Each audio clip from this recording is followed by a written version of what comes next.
Welcome to the Pipeline Podcast. Tonight we have coverage of the grooming gang inquiry report by Rupert Lowe. So this took place in the UK. There's been basically it's not really grooming gangs, it's like R-word gangs that go around like sexually assaulting children in the UK, and it's mostly Pakistani Muslim men. Mostly them. I believe it was 87% of the criminals were Pakistani Muslim. It says it somewhere in this report that we'll get into, but basically what we're doing tonight is we're gonna read through this whole thing so you don't have to. You can just listen to me read it to you because a lot of people are probably gonna try to ignore this story. That's what we've seen time and time again. There's been a lot of whistleblowers saying like, "Hey, there's a problem here. My children are getting like sexually assaulted." When they go to the police station in the UK, the police don't want to look into it because they don't want to be called racist, and it's becoming very systemic in the UK. This inquiry report got dropped today. Rupert Lowe, who's like a politician in the UK, has been working on this. He's been very vocal about this for a long time. It'll be a pretty big story. So what we're going to do is we're going to go through the entire report. It's about 200 pages.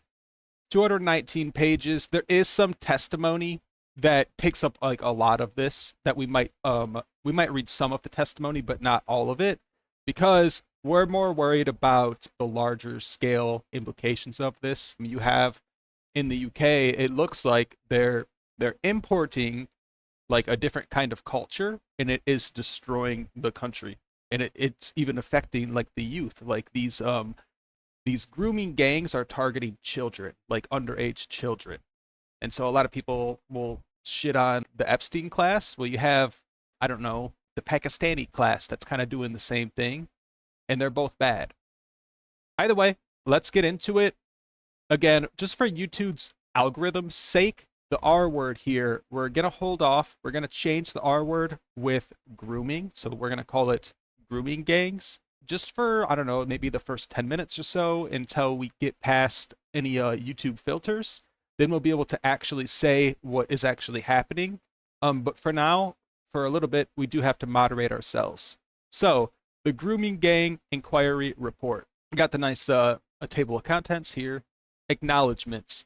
Every witness who volunteered their testimony, whether survivor, parent, whistleblower, politician, or expert, showed courage that made this inquiry possible. Their contributions have ensured that the truth is now a matter of permanent public record.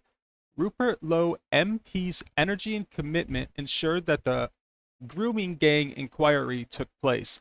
He has been unwavering in his devotion to make sure that this rotting stain on our country's history has remained firmly in the public eye. If you're tuning in from the US, this is in the UK, so they're talking about the UK here. Deep gratitude is extended to the entire inquiry team led by Sammy Woodhouse, Nat Enderby Shenton, Marlon West, Deborah Sodbury, and Julie Ballin. Worked tirelessly to bring the evidence together and support every survivor who came forward, which there was a lot of victims. A special thank you is owed to MPs Esther McVeigh, Nick Timothy, and Carla Lockhart for taking the time to sit on the inquiry panel. Dr. Mark Dury has been extremely generous in enriching the report that follows with his expert knowledge. We are also grateful to Charlie Downs, Joshua Firm, Harrison Pitt, and Graham Smith for their editorial oversight and counsel. Last but not least, we thank the untold thousands across Britain who made all of this possible by donating to ensure that this inquiry could take place.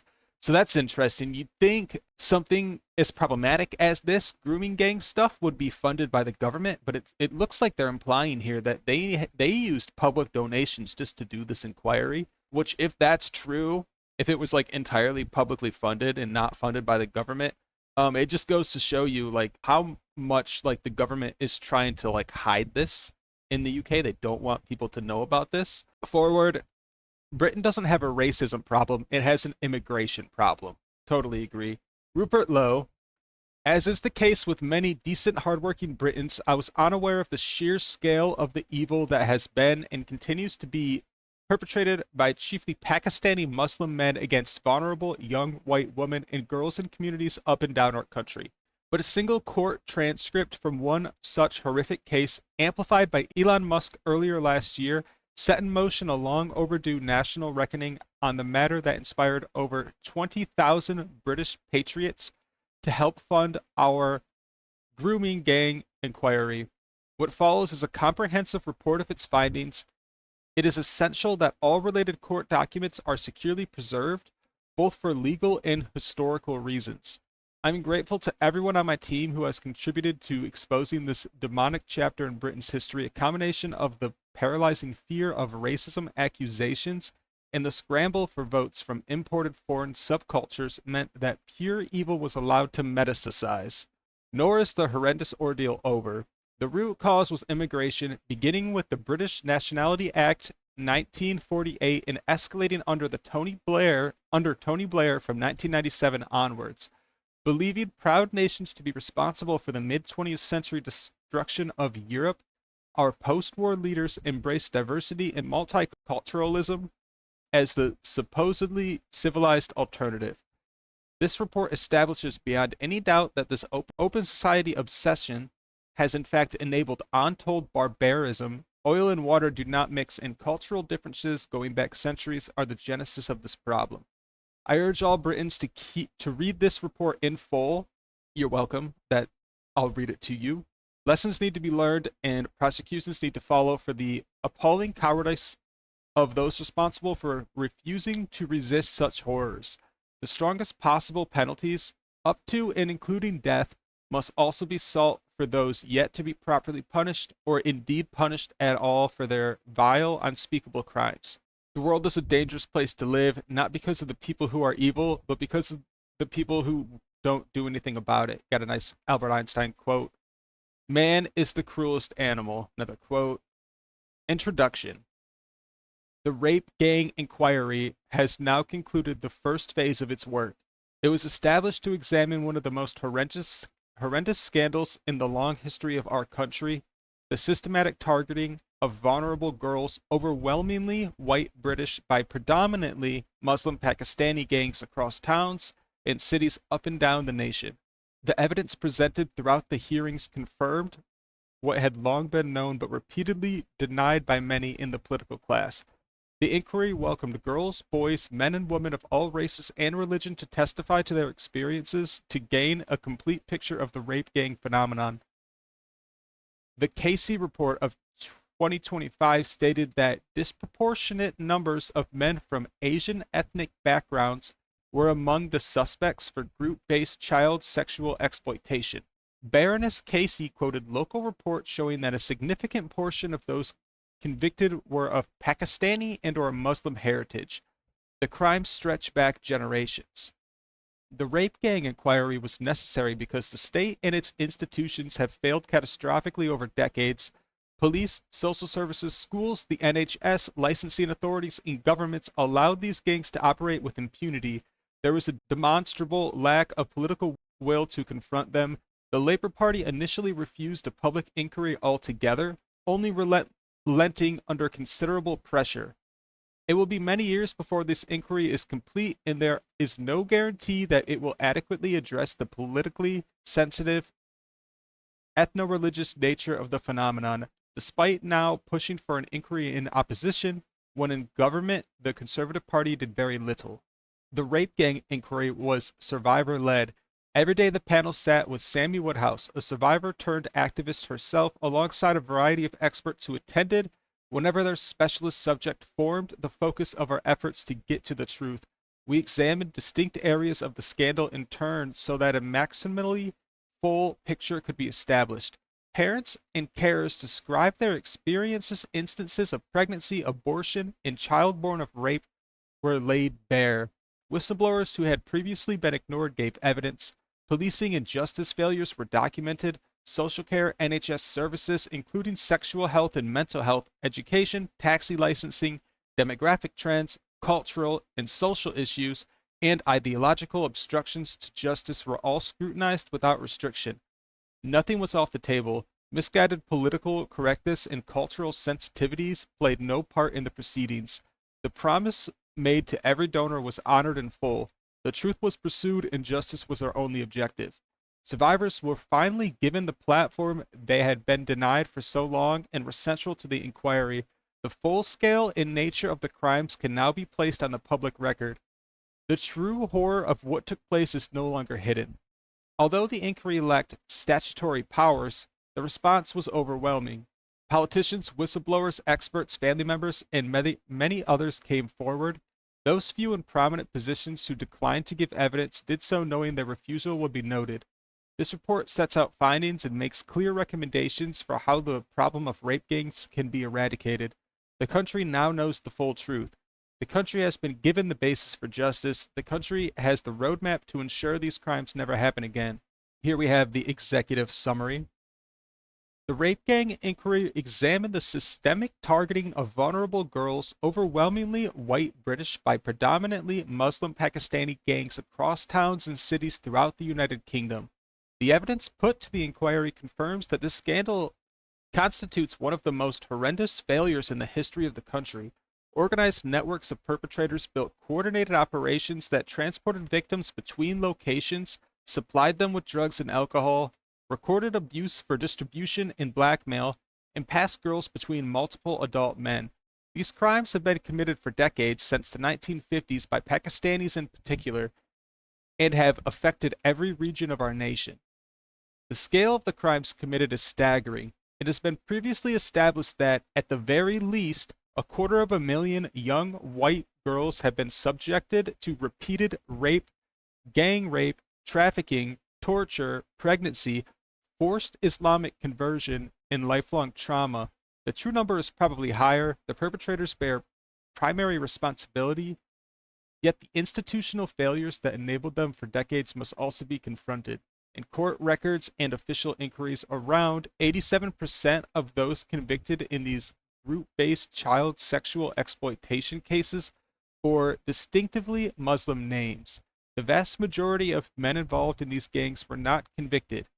Dr. Taj Hargri, an imam with the Oxford Islamic Congregation, believes the true proportion of gang members who are Muslim to be around 95%.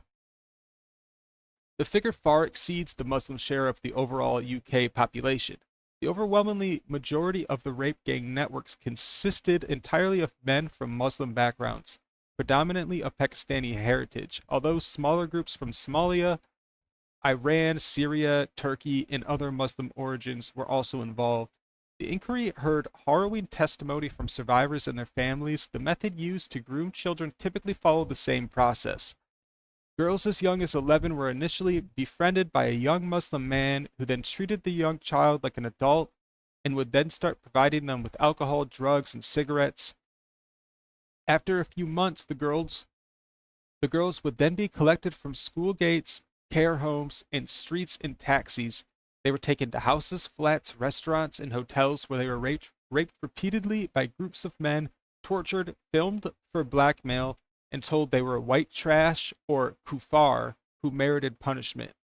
Many became pregnant while still children, some miscarried under trauma, others endured coerced abortions, and some gave birth to children who were later removed by the state.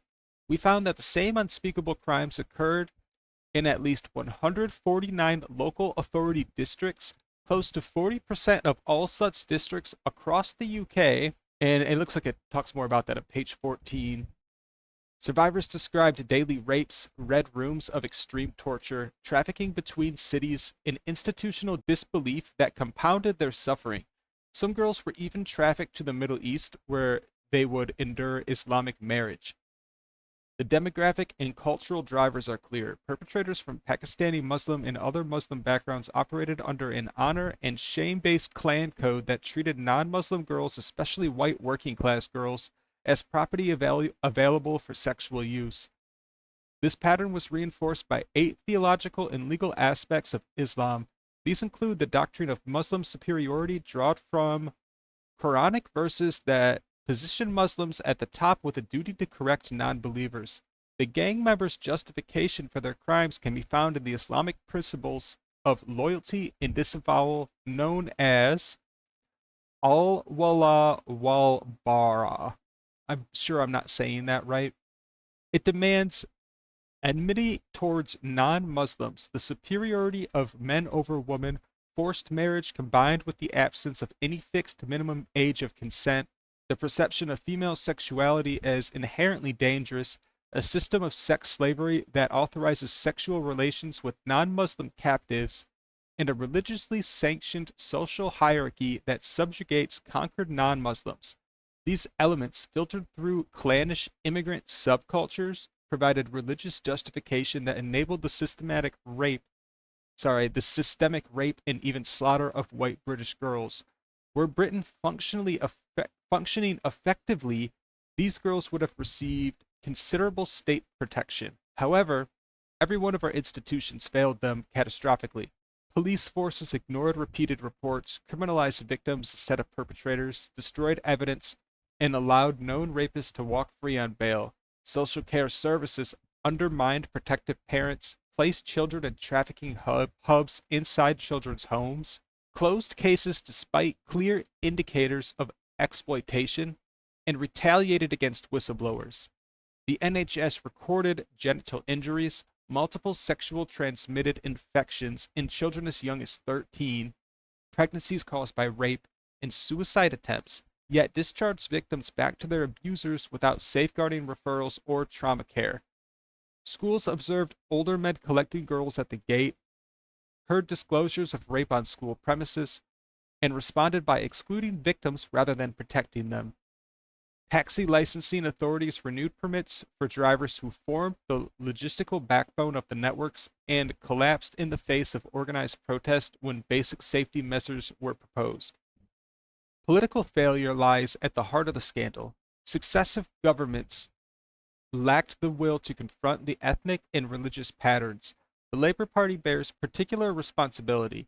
It initially refused a public inquiry and only relented under pressure by ordering a process viewed with widespread skepticism. Labour-dominated councils and MPs were briefed on the gangs long ago, yet later denied knowledge. The party prioritized electoral reliance on Muslim voting blocs and then blocked or watered down inquiries, suppressed ethnicity data, and framed legitimate concerns as far-right agitation.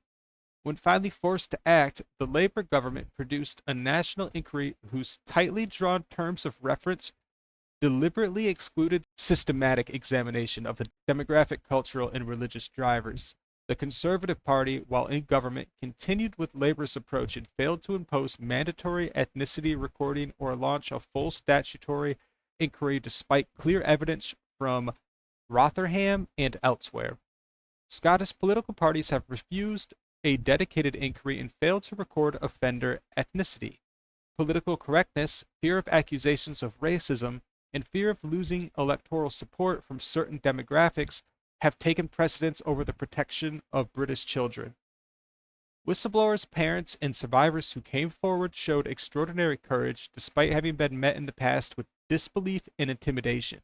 These perpetrators operated with impunity because the state enabled them. The evidence now demands immediate and decisive action to eradicate the problem, deliver justice for the victims, and ensure these abhorrent crimes are eradicated from our shores.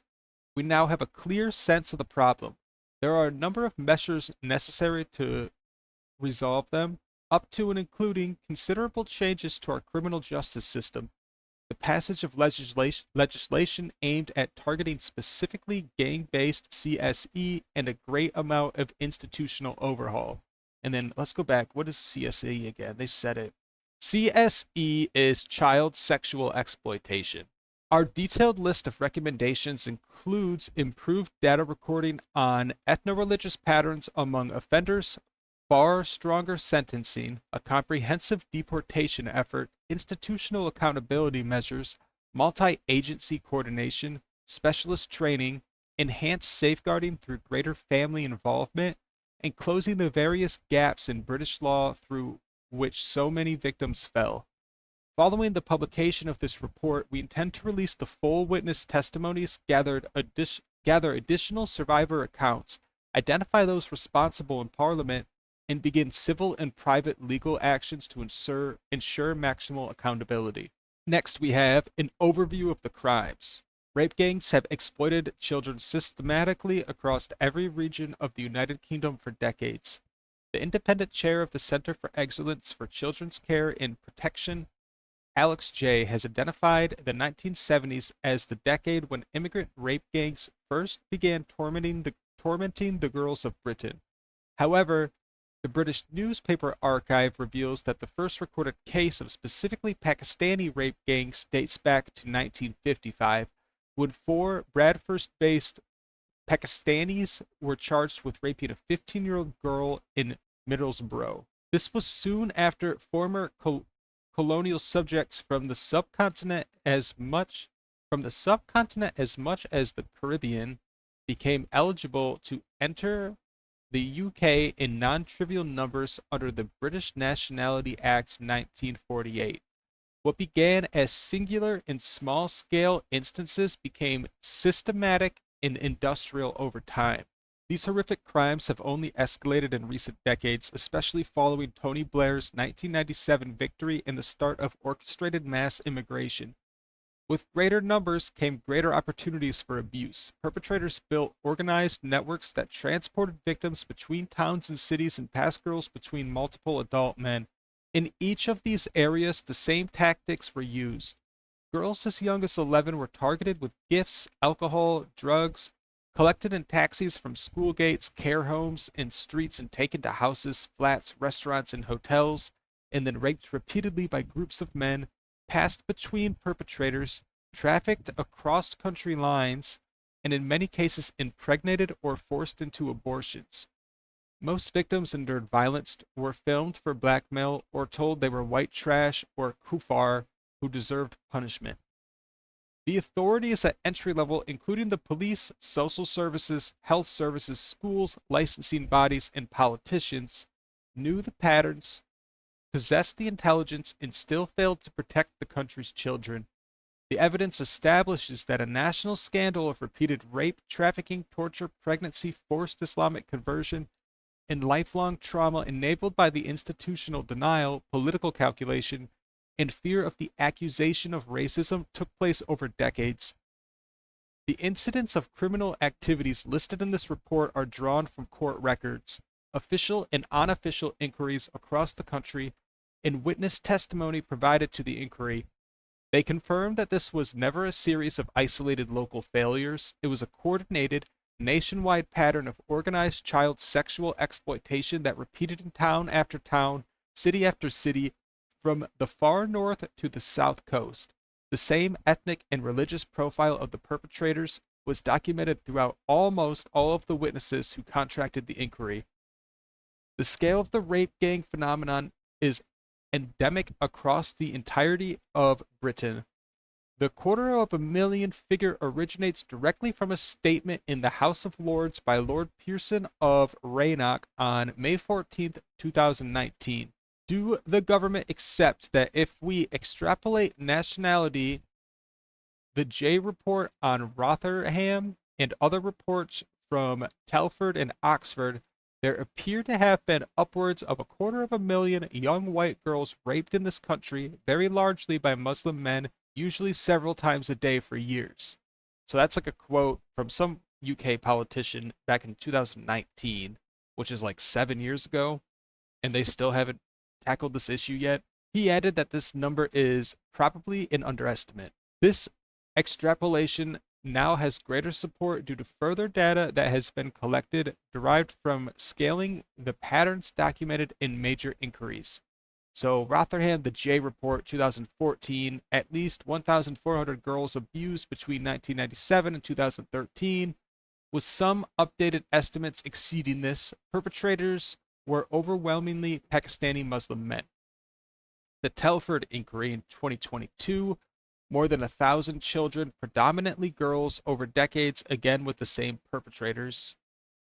In national footprint, the grooming gang model has been confirmed in dozens of towns and cities. Our independent inquiry, led by Rupert Lowe MP, has heard evidence demonstrating coordinated operations extending to all corners of the country in at least 149 local authority districts. See page 14 for the full map. When the Rotherham Rotherham-Telford scale is applied across the documented national distribution and multiplied by the extreme underreporting factor accepted by official reviews. The total reaches the 250,000 threshold as a bare minimum. So that's a low estimate.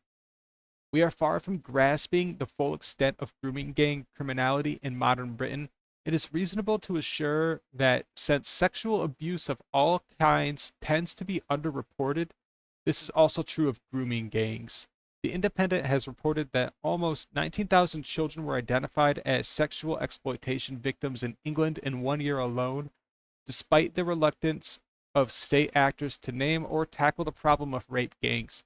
After decades of abuse, victims must number in the hundreds of thousands. The full scale is not yet known. Every major review has emphasized that recorded statistics severely understate reality. Baroness Casey National Audit on Group-Based Child Sexual Exploitation and Abuse from June 2025. The audit explicitly states that the scale, nature, and characteristics of group-based child sexual exploitation remain impossible to quantify precisely due to inconsistent data collection and historical suppression. Independent inquiry into child sexual abuse and multiple local inquiries from 2022 to 2025. It is simply not possible to know the scale because ethnicity, group offending, and historical cases were routinely unrecorded or shelved to protect community cohesion. Overleaf is a heat map that portrays the various locations in which the inquiry can be sure the rape gangs operated. It is likely that the true extent is far worse. Okay, so here we got a little map. See if I can get it in the screen. Oh, here we go.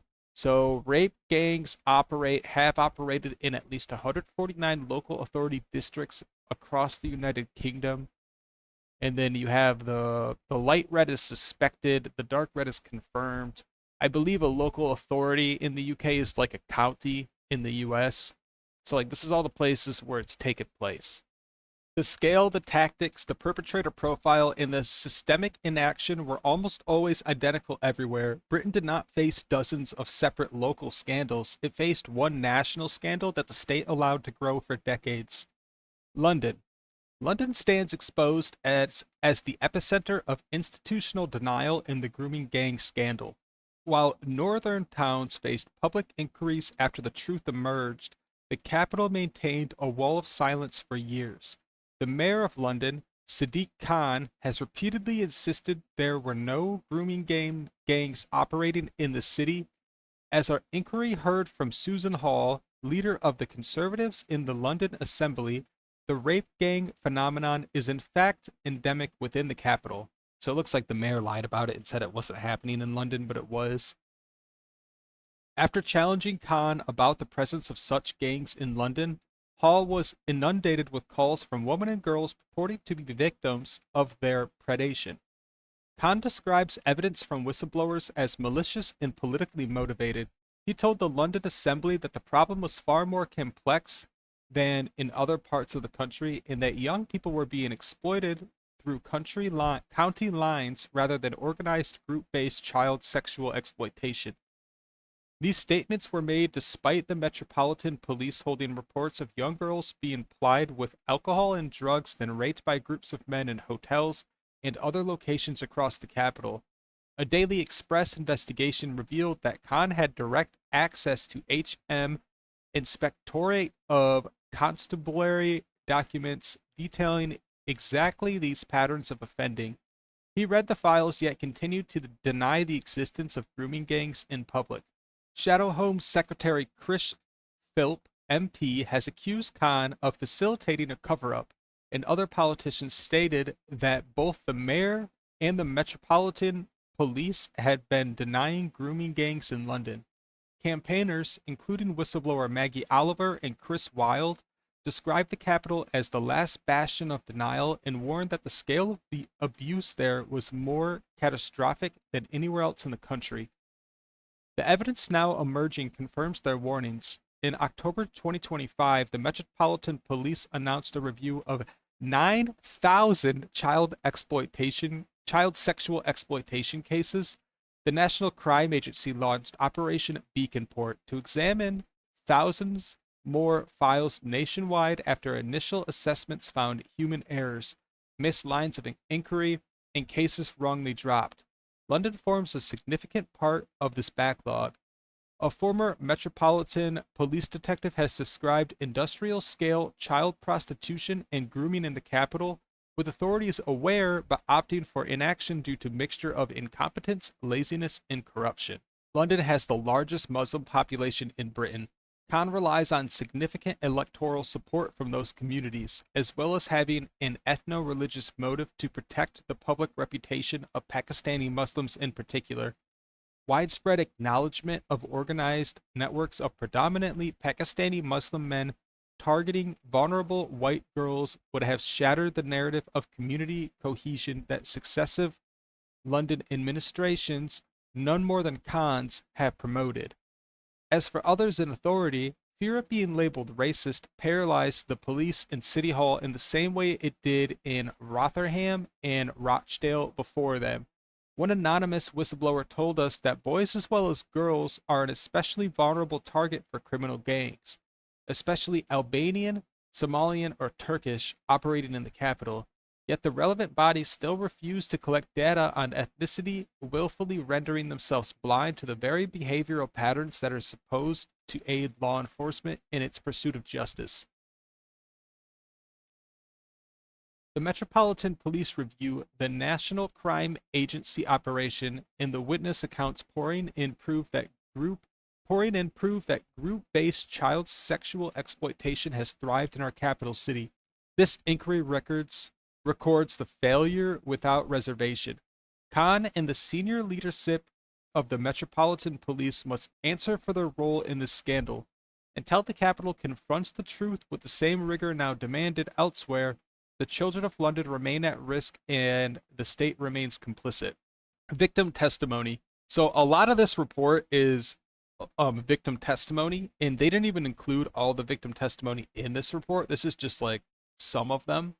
Of course, each victim, like it's terrible what happened to each victim, but the fact that this is happening all over the country and people are being very slow to do anything about it because they're scared to be called racist, like that's the big issue here. So we'll look through a couple of these, probably read through a couple of the shorter victim testimonies, and then we'll continue with the report. Victim testimony. There are thousands of survivors who could have provided evidence to our inquiry team.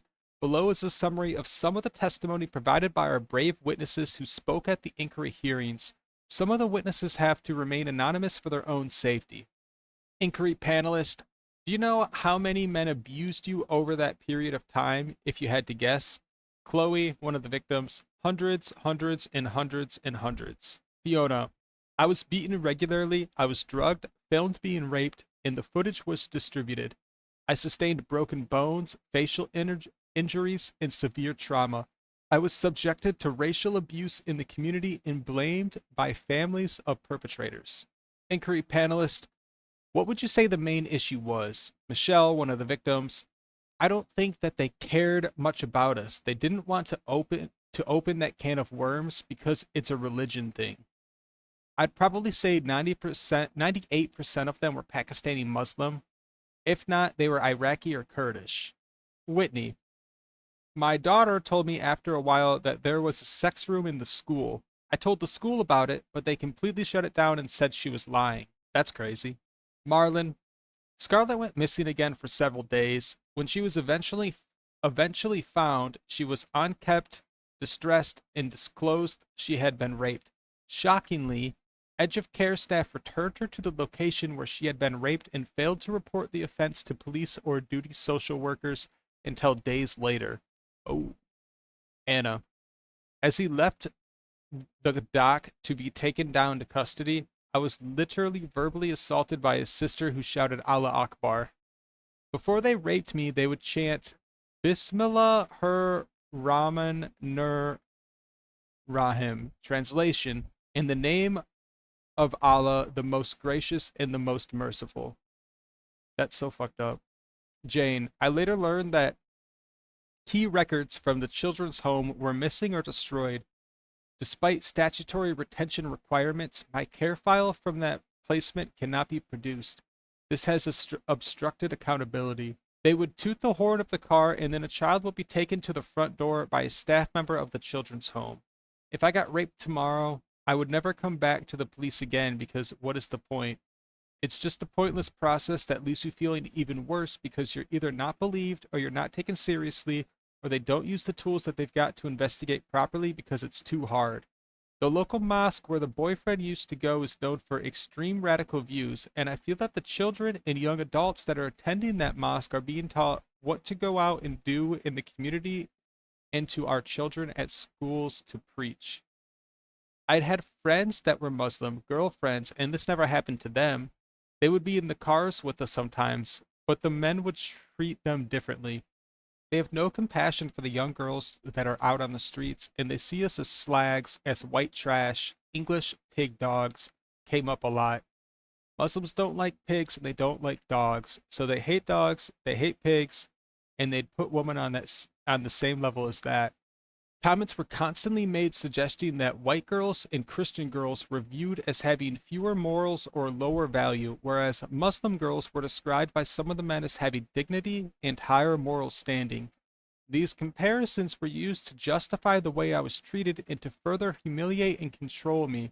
I was also subjected to religiously charged comments designed to shame and dehumanize me, including statements implying that God had abandoned me or would reject me because of what had been done to me. Here, we can read some of these ones. This is like a shorter this is a shorter whistleblower testimony from a social worker. Let's read through this one. Our whistleblower social worker is an experienced child social care professional with nearly 4 decades of service. Her specialist work focused on leaving care services and safeguarding highly vulnerable young people. In February 2018, she raised extensive whistleblowing disclosures concerning financial abuse of young people, misuse of public funds, unlawful sanctions, illegal evictions, racism towards children in care, and systemic failures to safeguard against sexual and criminal exploitation. She was assured that a comprehensive investigation would occur. In that event, responses were delayed, fragmented, or opaque. Senior officers later acknowledged that financial abuse was likely but claimed proof was impossible due to missing records. She was informed that shredders had been purchased at units and that records may have been destroyed. Despite this, the disclosure was deemed reviewed without her ever having been interviewed. She describes repeated safeguarding failures witnessed while she was interim co-manager of semi-independent units, including children with severe mental health needs placed on safely, repeated missing episodes, untreated exploitation risks, and delayed police or mental health intervention. Her evidence illustrates escalating harm, including self-harm, sexual exploitation, criminal exploitation, and unlawful housing practices. After raising these concerns, she experienced retaliation, including removal of payments, suspension based on unfounded allegations, and professional isolation.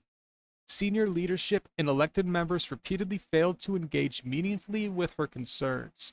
She concludes that the local council prioritized reputational and financial considerations over child safety, leaving ongoing risks unaddressed. And then that's all we got for the testimony.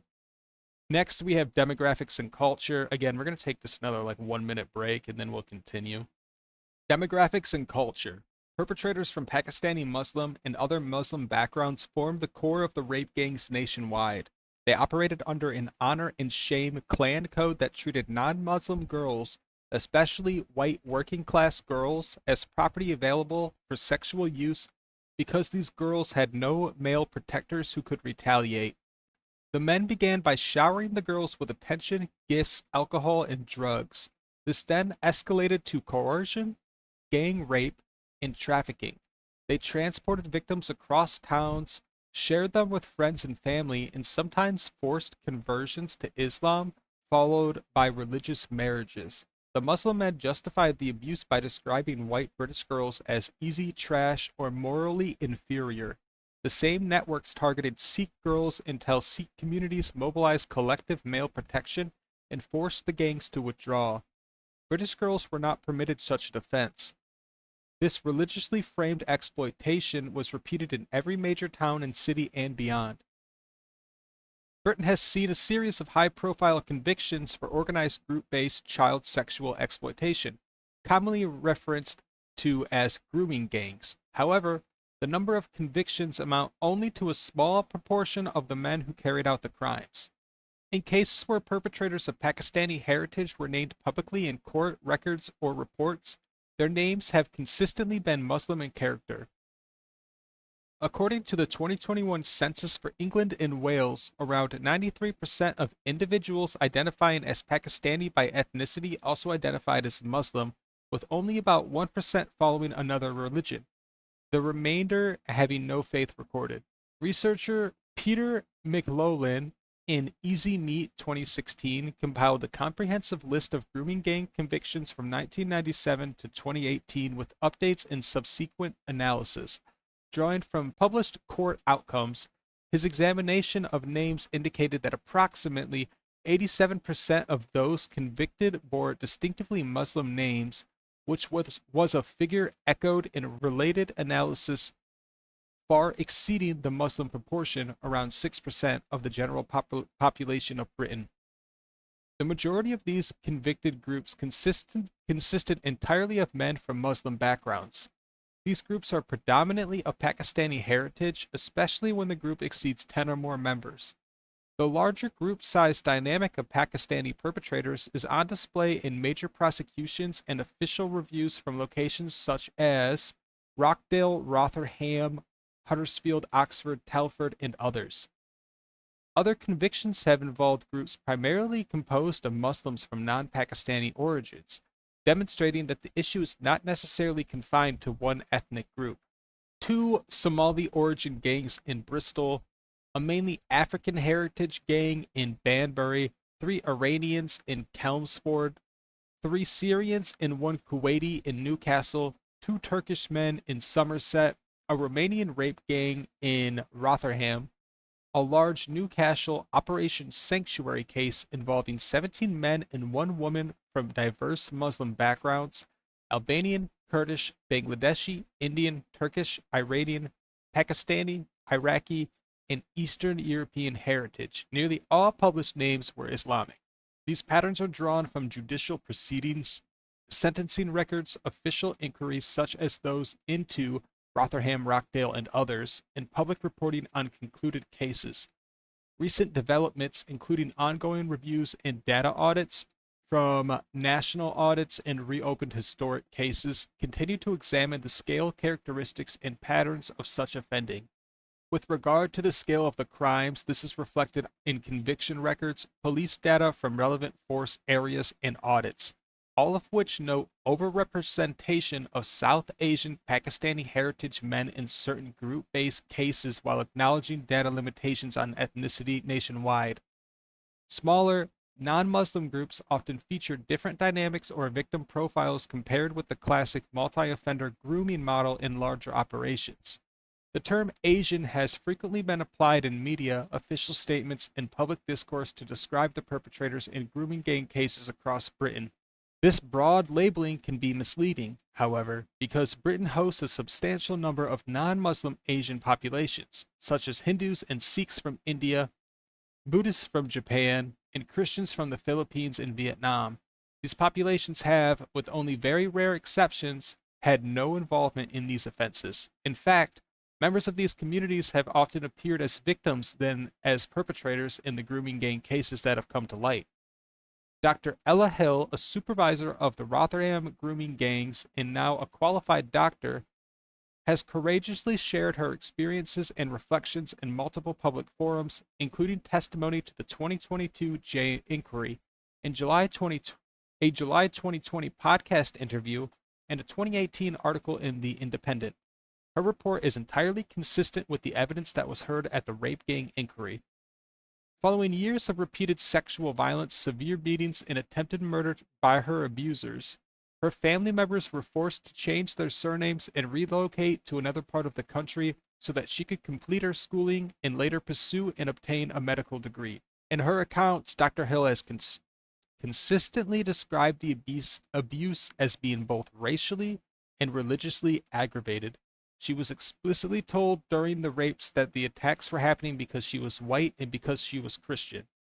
She explained that she was initially groomed and then trafficked by a Pakistani Muslim boyfriend to groups of Muslim men. She was repeatedly taken to various houses and flats where she was raped, physically assaulted, and tortured. Even after she tried to escape and hide, her main perpetrator tracked her down, broke into her home, and attempted to kill her on 5 separate occasions. She survived these attacks but was left with extensive lacerations and bruising. On at least 5 occasions, she approached the police presenting medical evidence of her injuries. Yet each time she was told there was nothing they could do and her evidence was not accepted. Dr. Hill was emphasized that her verbal abuse she endured was saturated with both racial and religious slurs. While being beaten, she was repeatedly called a white slag, a white whore, a white cunt, simultaneously condemned as a non-Muslim who deserved punishment for failing to follow Islamic rules.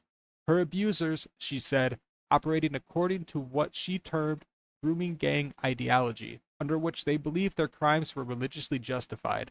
In fuller detail, in her submission incorporated into Associate Professor Lisa Oakley's evidence to the 2022 J inquiry, Dr. Hill stated, I was told that I must respect their religion.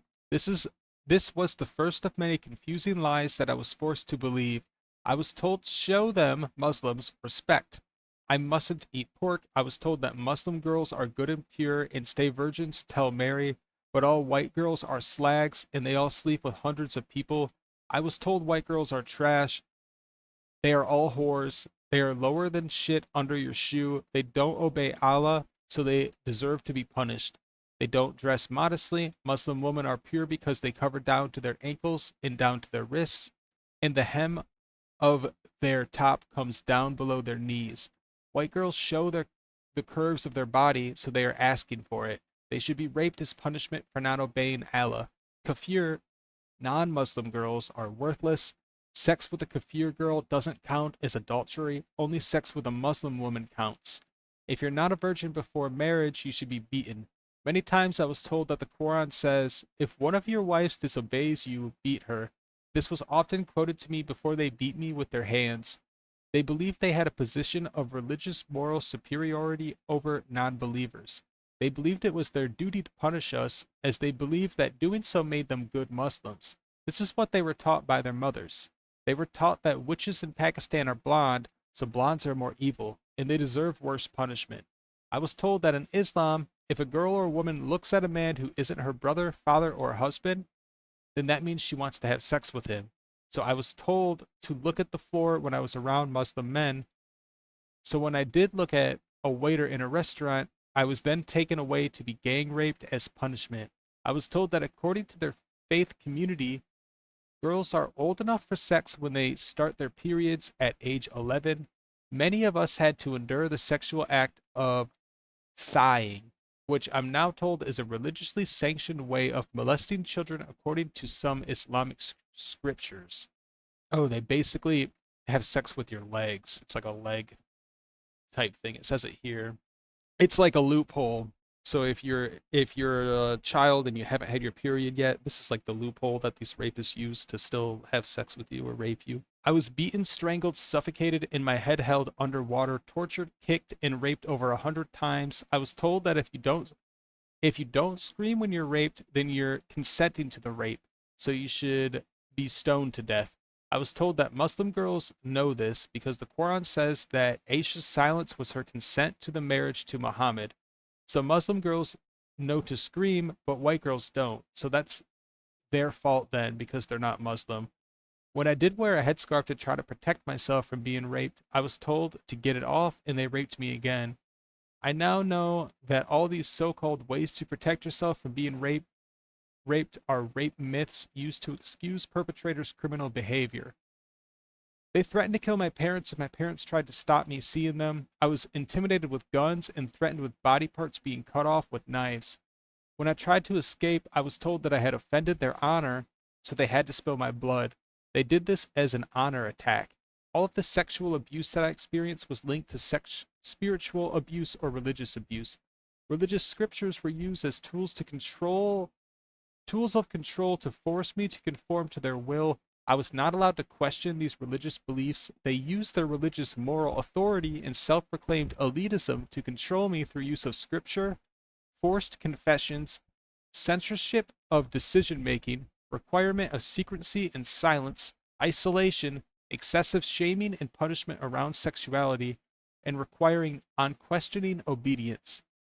I experienced this as a deeply personal, terrifying physical, emotional and spiritual attack.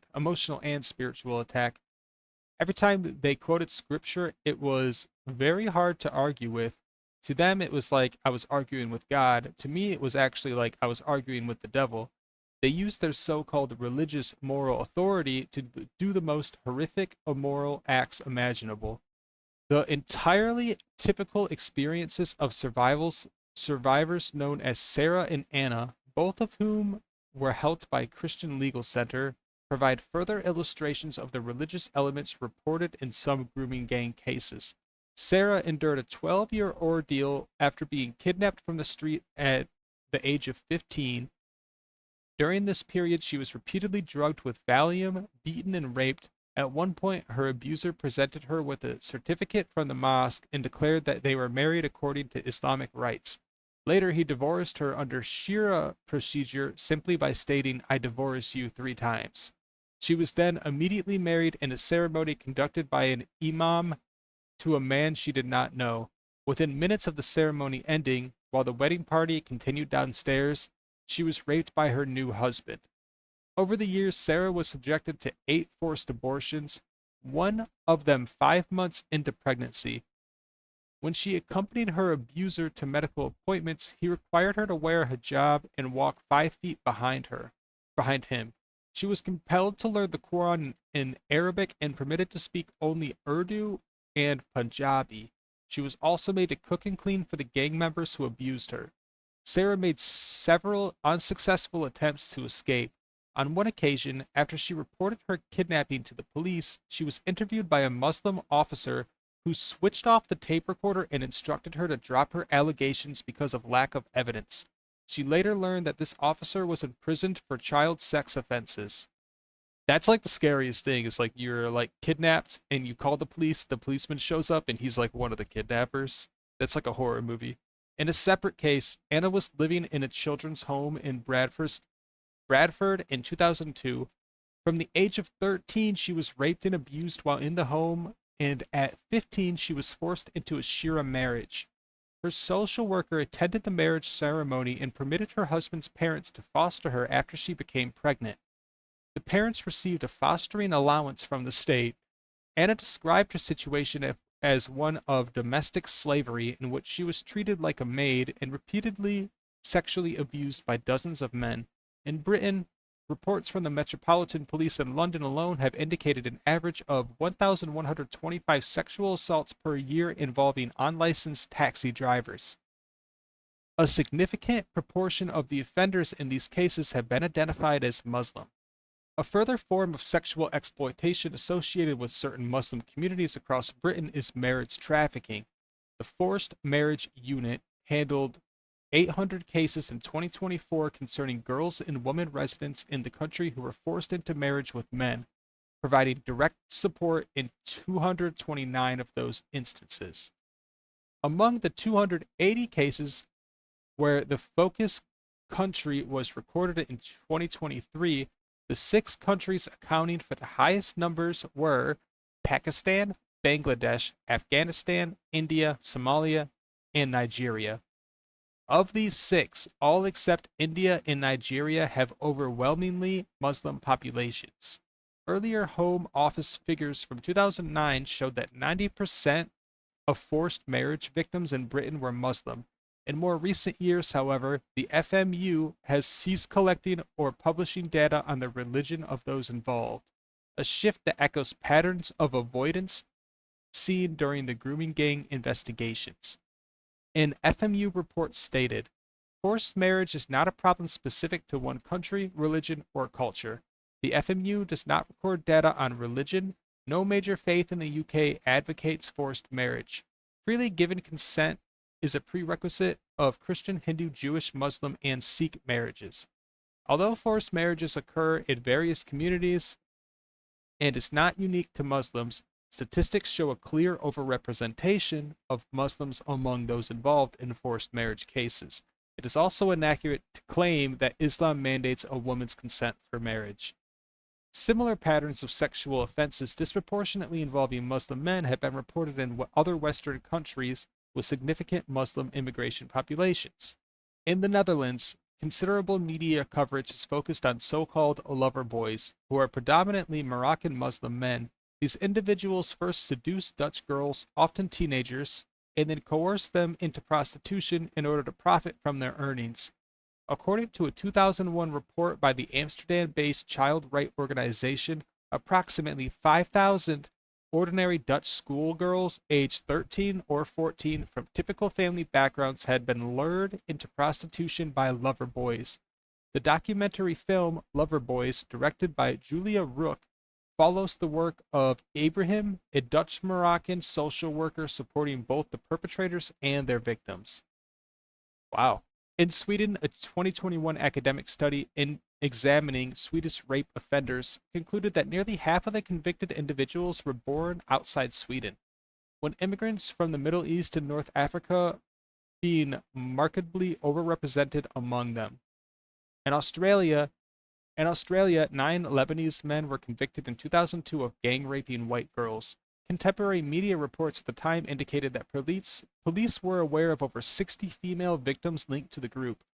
Through the convictions related to the rape of 7 girls, police seized a mobile phone message from one of the perpetrators that read, "When you are feeling down, bash a Christian or Catholic and lift up." Statistics.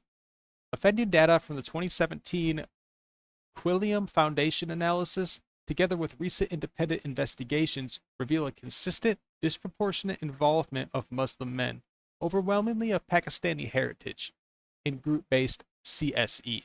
The 250,000 figure is not a precise count. No such count exists because the British state has failed to record it, but we may regard it as a conservative estimate that accounts for the organized, repeated nature of the abuse.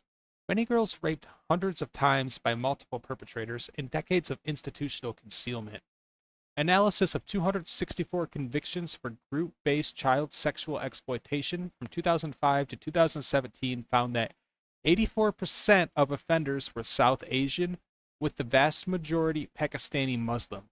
Only 7% were white and 8% were black.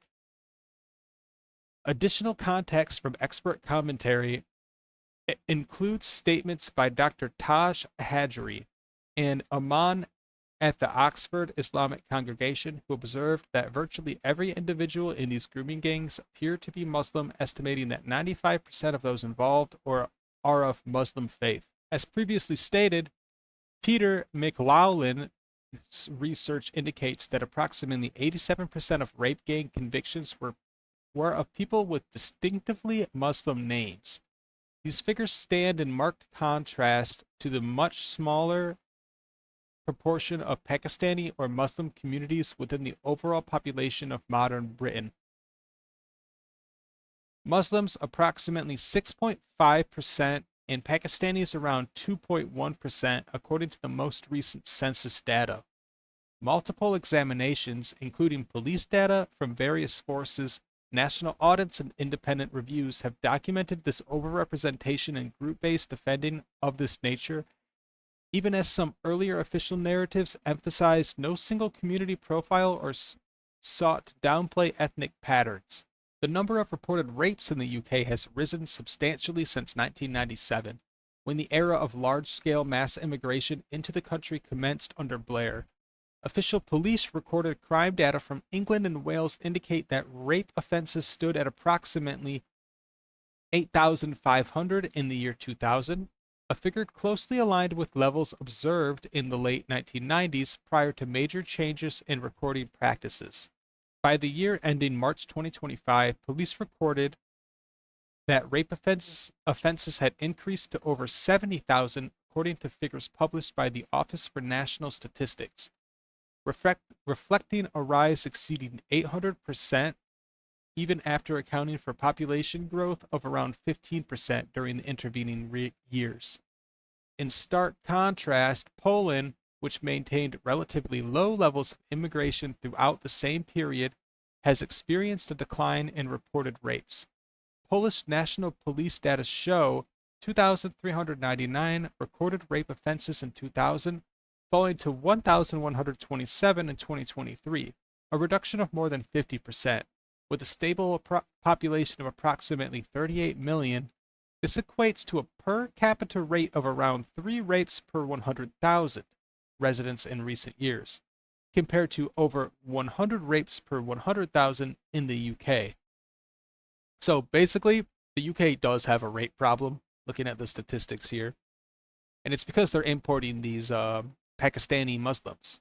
These comparative patterns drawn from official sources highlight divergent trends between the two nations. References include the ONS Bulletin on Sexual Offences in England and Wales for the year ending March 2025, the Home Office Historical Police Recorded Crime Tables, and Eurostat Police Recorded Offences data alongside Polish national statistics compiled via Statista for the period covering 2000 to 2023. Per capita calculations further underscore the scale of disparity when relative population sizes are considered. These figures indicate that the rape gangs are a specific ethno-religious phenomenon, with Muslims, especially Pakistani Muslims, significantly overrepresented. Next, it's going to get into the influence of Islam, Muslim treatment of non-Muslims worldwide. So I was reading through this one a minute ago. It's fine. Everything in here you can say on YouTube, but it is like some of the shit that like these social workers do, these Muslim social workers, like they don't report when children claim that they were like raped or abused, because the Muslim social workers, if they're Muslim in the UK, don't want to face backlash from their Muslim community, so they're not doing their job as like mandated reporters. Honestly, it was really frustrating to read, but we'll get through it. So the influence of Islam, Muslim treatment of non-Muslims worldwide. Britain is not a unique case. This sort of thing goes on everywhere that either welcomes mass migration from Muslim countries or contains long-established Muslim populations. There is a consistent pattern of sexual violence directed against non-Muslim minorities in settings where Muslims form the majority. Across Britain, as we have noted, girls from Sikh and Hindu backgrounds have also been targeted by Muslim gangs. Unlike the white British majority, these non-Muslim immigrant populations were never prevented from organizing as a collective to protect their own. In doing so, as was their duty, the network of Sikh organizations drew attention to the appalling treatment of non-Muslims in Pakistan. In 2024, UN human rights experts expressed serious alarm regarding the vulnerability of minority girls in Pakistan to forced religious conversions and forced marriages. Their press release highlighted that Christian and Hindu girls in particular face heightened risks of abduction, trafficking, child forced marriage, domestic servitude, and sexual violence. Human rights groups and media reports, including a 2021 BBC investigation, have estimated that thousands of non-Muslim girls, primarily Christians, Hindus, and Sikhs, are abducted annually in Pakistan, forced to convert to Islam, and forced into marriage with their abductors. One case involved Farah, a 12-year-old Christian girl, abducted from her home in 2020 by 3 Muslim men, raped, and forced to perform household labor as a slave. A common sequence in these cases sees a girl abducted, coerced into signing a conversion certificate, and swiftly married to a Muslim man. Police in Pakistan frequently side with the abductors over the girl's family. When parents take legal action, courts tend to uphold the legitimacy of the conversion.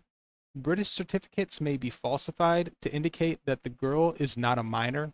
Contact with her family is typically blocked.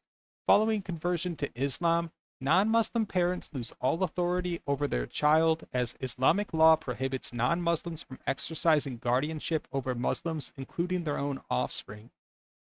The evidence from grooming gang convictions across Britain repeatedly shows a Muslim background among many of the perpetrators. When this is viewed alongside similar patterns of sex crimes observed both in countries of origin for immigrants and in Muslim-majority societies, it offers compelling grounds to consider that elements of Islam are contributing to the grooming gangs' scourge in our country. While it is unsurprising that a religion can shape and regulate sexual behavior, the suggestion that Islam might play a role in driving sex crimes remains deeply uncomfortable for some of the liberal West. Even so, the possibility of an Islamic influence on these crimes cannot be dismissed. The available data strongly points towards it as a hypothesis that merits serious examination.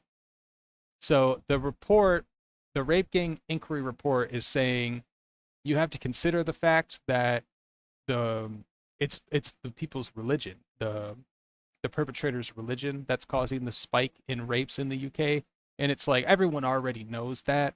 But this is like a real government report, so they're playing it safe. They're saying, hey, we should look into it. The impact of any religion on individual behavior is rarely direct and unmediated. It is heavily filtered through culture, which a religion can gradually reshape over generations. Not all Muslim communities or societies are influenced by Islam to the same degree or in the same manner. Minority Muslim populations may behave differently from majority ones. For instance, convictions of Indian origin Muslim men in grooming gang cases across Britain are notably rare compared with those of Pakistani heritage. The disparity may relate to a demographic context. Muslims form only about 14% of India's population, placing them in a minority position where social and legal constraints differ markedly from Pakistan, where Muslims dominate overwhelmingly and non-Muslims constitute a small, often marginalized community. In such a setting, exploiting non-Muslim neighbors becomes far easier. At least 8 theological aspects of Islam may contribute to cultural patterns that enable or normalize the sexual abuse of non-Muslim girls. These include the doctrine of Muslim superiority, the principle of loyalty of disavowal, male dominance over woman, enforced seclusion and veiling of woman, forced marriage combined with the absence of a fixed minimum age of consent, the perception of female sexuality as inherently dangerous, the historical Sharia institutions of slavery, and the system of dimitude.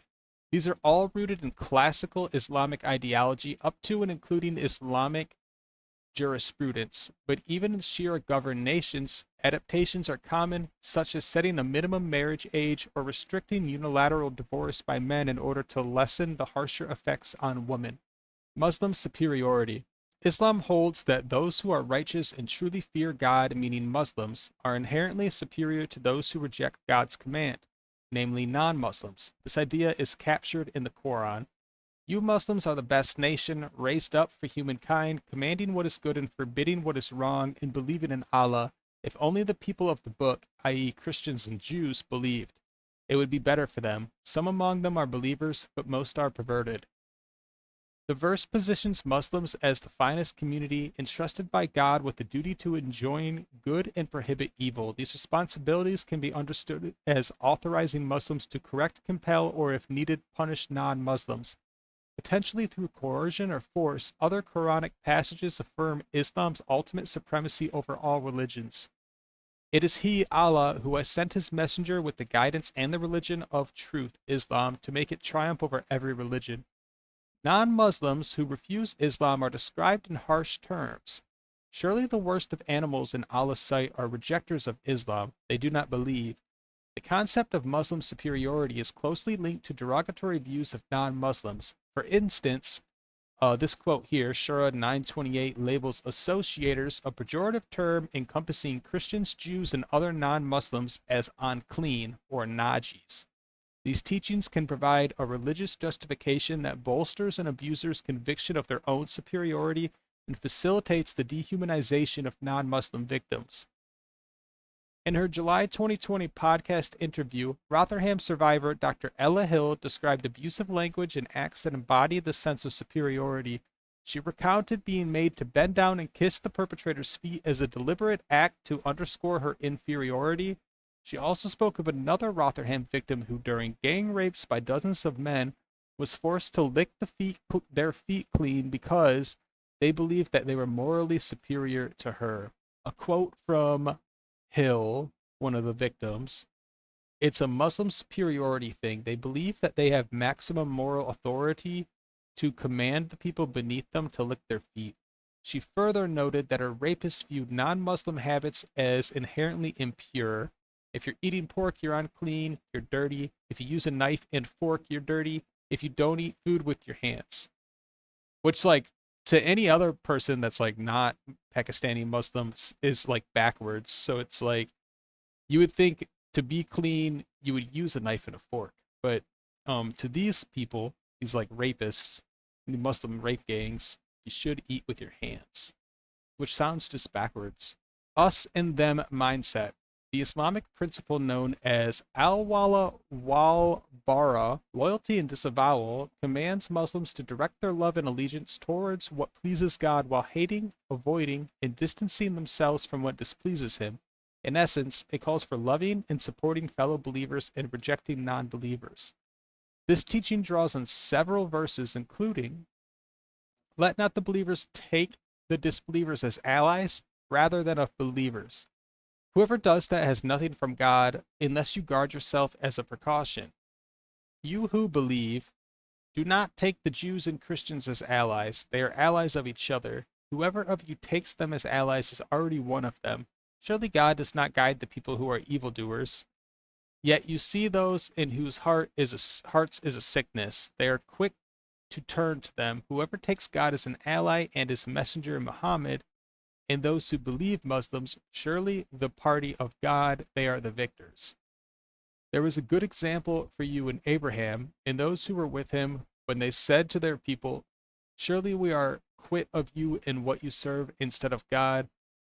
We repudiate you, and between us and you, enmity has appeared and hatred forever until you believe in God alone. These passages emphasize that Muslims should maintain strong bonds within the community while keeping non-Muslims at a distance and harboring enmity toward them.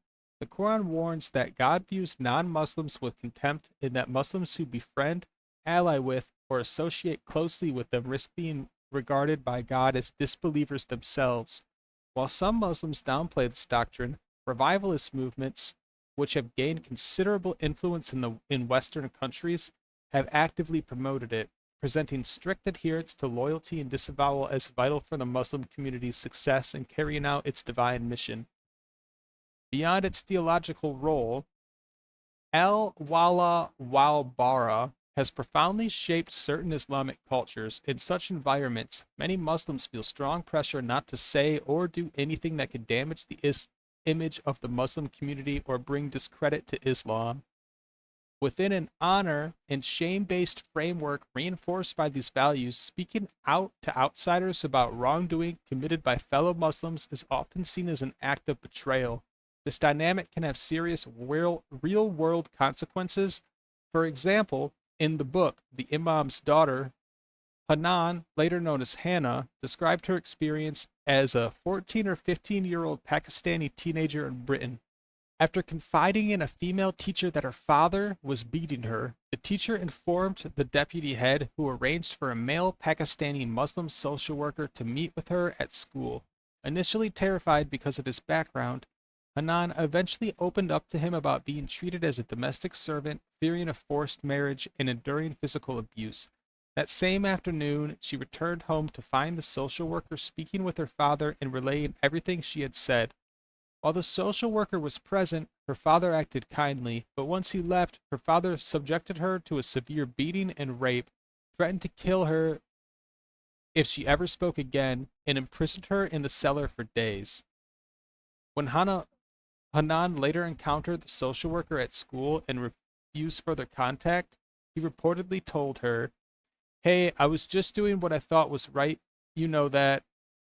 It's not right to betray your community." And that's kind of what I was talking about before we started this little section, is you have a mandated reporter in the UK, except he's Muslim. So he doesn't want to report a crime committed by a Muslim, like the girl's father that was raping her, because it will make the Muslim community look bad. So you basically have someone that can't do their job because of their religious beliefs, which is a systemic issue. I mean, it looks to be systemic in the UK, at least. And it's not just Muslim people that work for the government. It's also like everybody else that's scared to be called racist or Islamophobic if they report these crimes.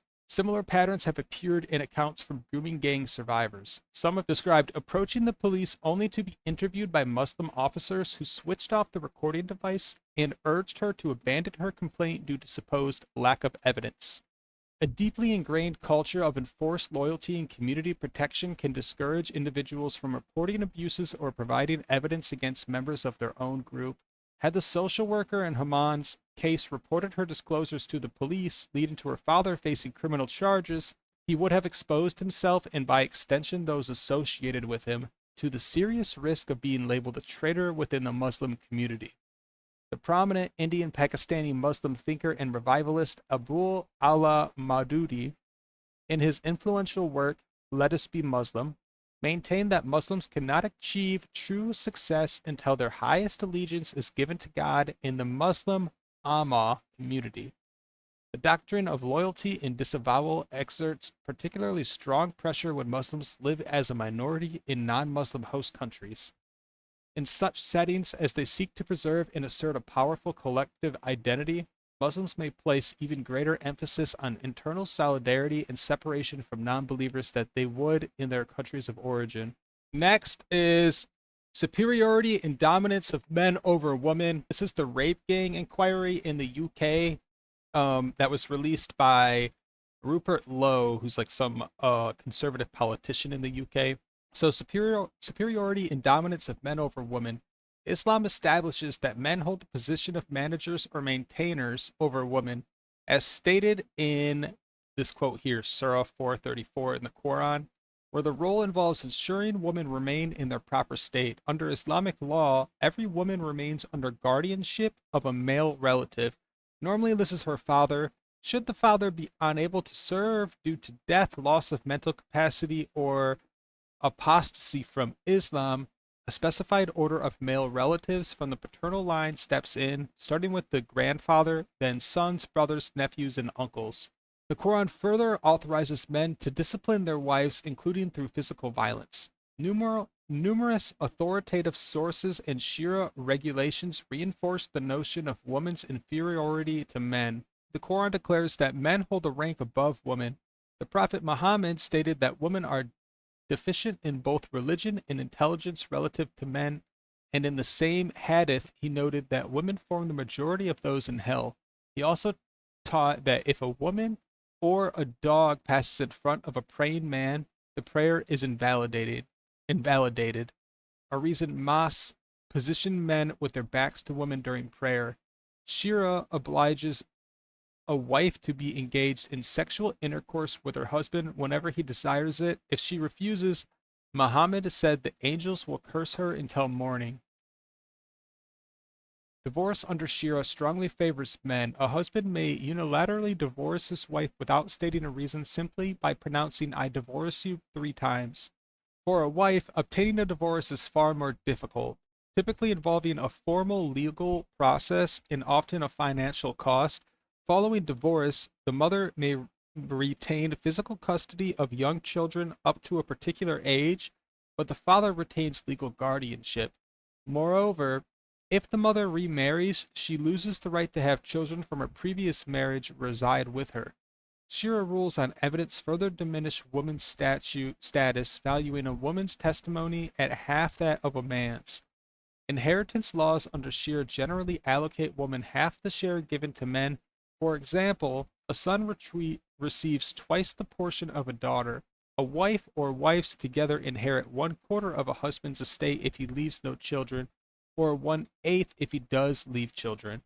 In contrast, a husband inherits half of his wife's estate if she has no children, or 1/4 if she does. Shira's approach to rape also disadvantages women. Rape is categorized as a form of zina, illicit sexual intercourse, the same offense that covers adultery and fornication. Zina is defined as sexual intercourse between a man and a woman who is neither his wife nor his slave. There is no distinct offense of rape. It is treated as a coerced zina. A marital rape is not recognized. The penalty for the rapist mirrors that for consensual extramarital sex: 100 lashings for an unmarried person, or stoning to death for one who is or has been married. When a woman accuses a man of rape, her consent is presumed unless both the act of penetration and her lack of consent are proven by 4 male eyewitnesses who each directly observed the man's penis entering the woman's vagina. Naturally, the presence of 4 men witnessing a rape without intervening makes it highly improbable they would testify in the victim's favor. Should a woman allege rape but fail to produce the 4 required male witnesses, she risks being convicted of zina on the basis of her own accusation. In 2003, Pakistan's National Commission on the Status of Women reported that up to 88% of women in prison in Pakistan were rape or gang rape victims unable to meet the 4 witness requirement, or instead convicted of illicit sex. Taken together, these Shira provisions that institutionalize male dominance over women exert a profound influence. In cultures shaped by Islam, boys can be raised to grow into men who assume rightful control over the woman in their lives, confident in their inherent superiority. The seclusion of women. Islamic law contains multiple provisions that mandate the covering and seclusion of women. It is widely recognized that a Muslim woman must cover most of her body when appearing in public. Additionally, Sharia grants a male guardian the authority to restrict a girl's or woman's movements, allowing him to confine a wife or daughter to the home and permit her to leave only when accompanied by a male relative and for a valid reason. This is reflected in Surah 33:33, which instructs women, "Stay in your houses and do not flaunt yourselves." One consequence of the Shia-derived culture of covering and seclusion is that a woman who appears in public without covering or remains outside the protected square of the home may be culturally perceived as unguarded and therefore sexually available or promiscuous. This notion that an uncovered woman invites molestation is suggested in Surah 33:59 of the Quran, where Muhammad is instructed that his wives and daughters should cover themselves so they are not ashamed.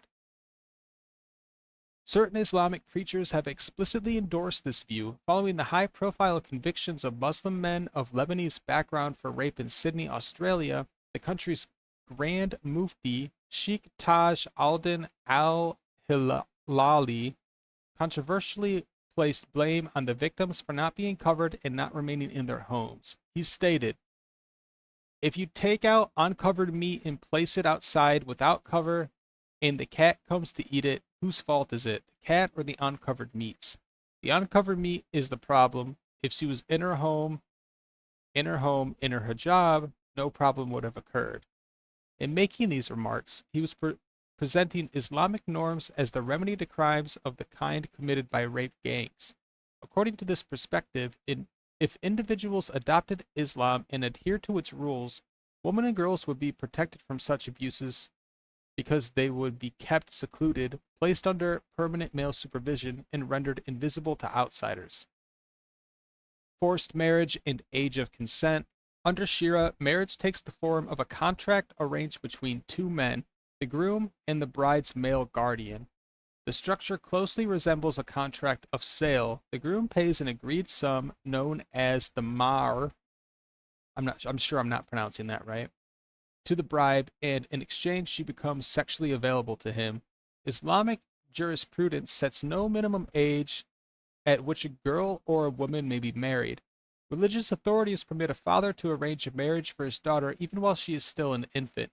The Prophet Muhammad himself marries Aisha when she was 6, an arrangement made between Muhammad and her father, and consummated the marriage when she was 9. The Quran itself addressed the remarriage of a divorced girl who has not yet reached menstruation. Sharia distinguishes between types of guardians. The bride's father or paternal grandfather is termed as wali majber, forcing guardian, because certain schools of Islamic law allow him to compel a virgin daughter or granddaughter into marriage without her consent. The notion that a girl must reach a particular age before she can consent to sexual activity is foreign to Islam. In Islamic teaching, the only lawful context for a woman to consent to sex is through marriage, and even that consent is not always required. Significantly, the Arabic term nikah denotes both marriage and sexual intercourse. Sharia, in effect, merges the two concepts. An unmarried woman is forbidden from engaging in sex, while a married woman has no right under Sharia to become to refuse sexual relations with her husband. Hadiths further state that a virgin's silence constitutes consent to marriage. This merging of consent to marriage and consent to sex sheds light on Dr. Hill's account that her rapists interpreted their victim silent as consent to the rape, drawing on these same hadiths. Islamic scholars differ on the degree of physical or emotional maturity needed for sexual intercourse within marriage. Some hold that the onset of puberty serves as the threshold for readiness, although Muhammad consummated his marriage with the 9-year-old Aisha before she reached puberty, and others permit thighing, intercrural sex, with a wife who is menstruating or considered too young for vaginal penetration. This practice Dr. Hill also described. These observations suggest that Muslim grooming gangs may exhibit religious and cultural indifference to the modern concept of an age of consent. In an interview, Andrew Norfolk, one of the first journalists to expose Britain's rape gang scandal, stated that although Islam prohibits sex outside marriage, all 4 schools of Islam jurisprudence teach that a girl can be married when she reaches puberty, which on average in Britain is 11.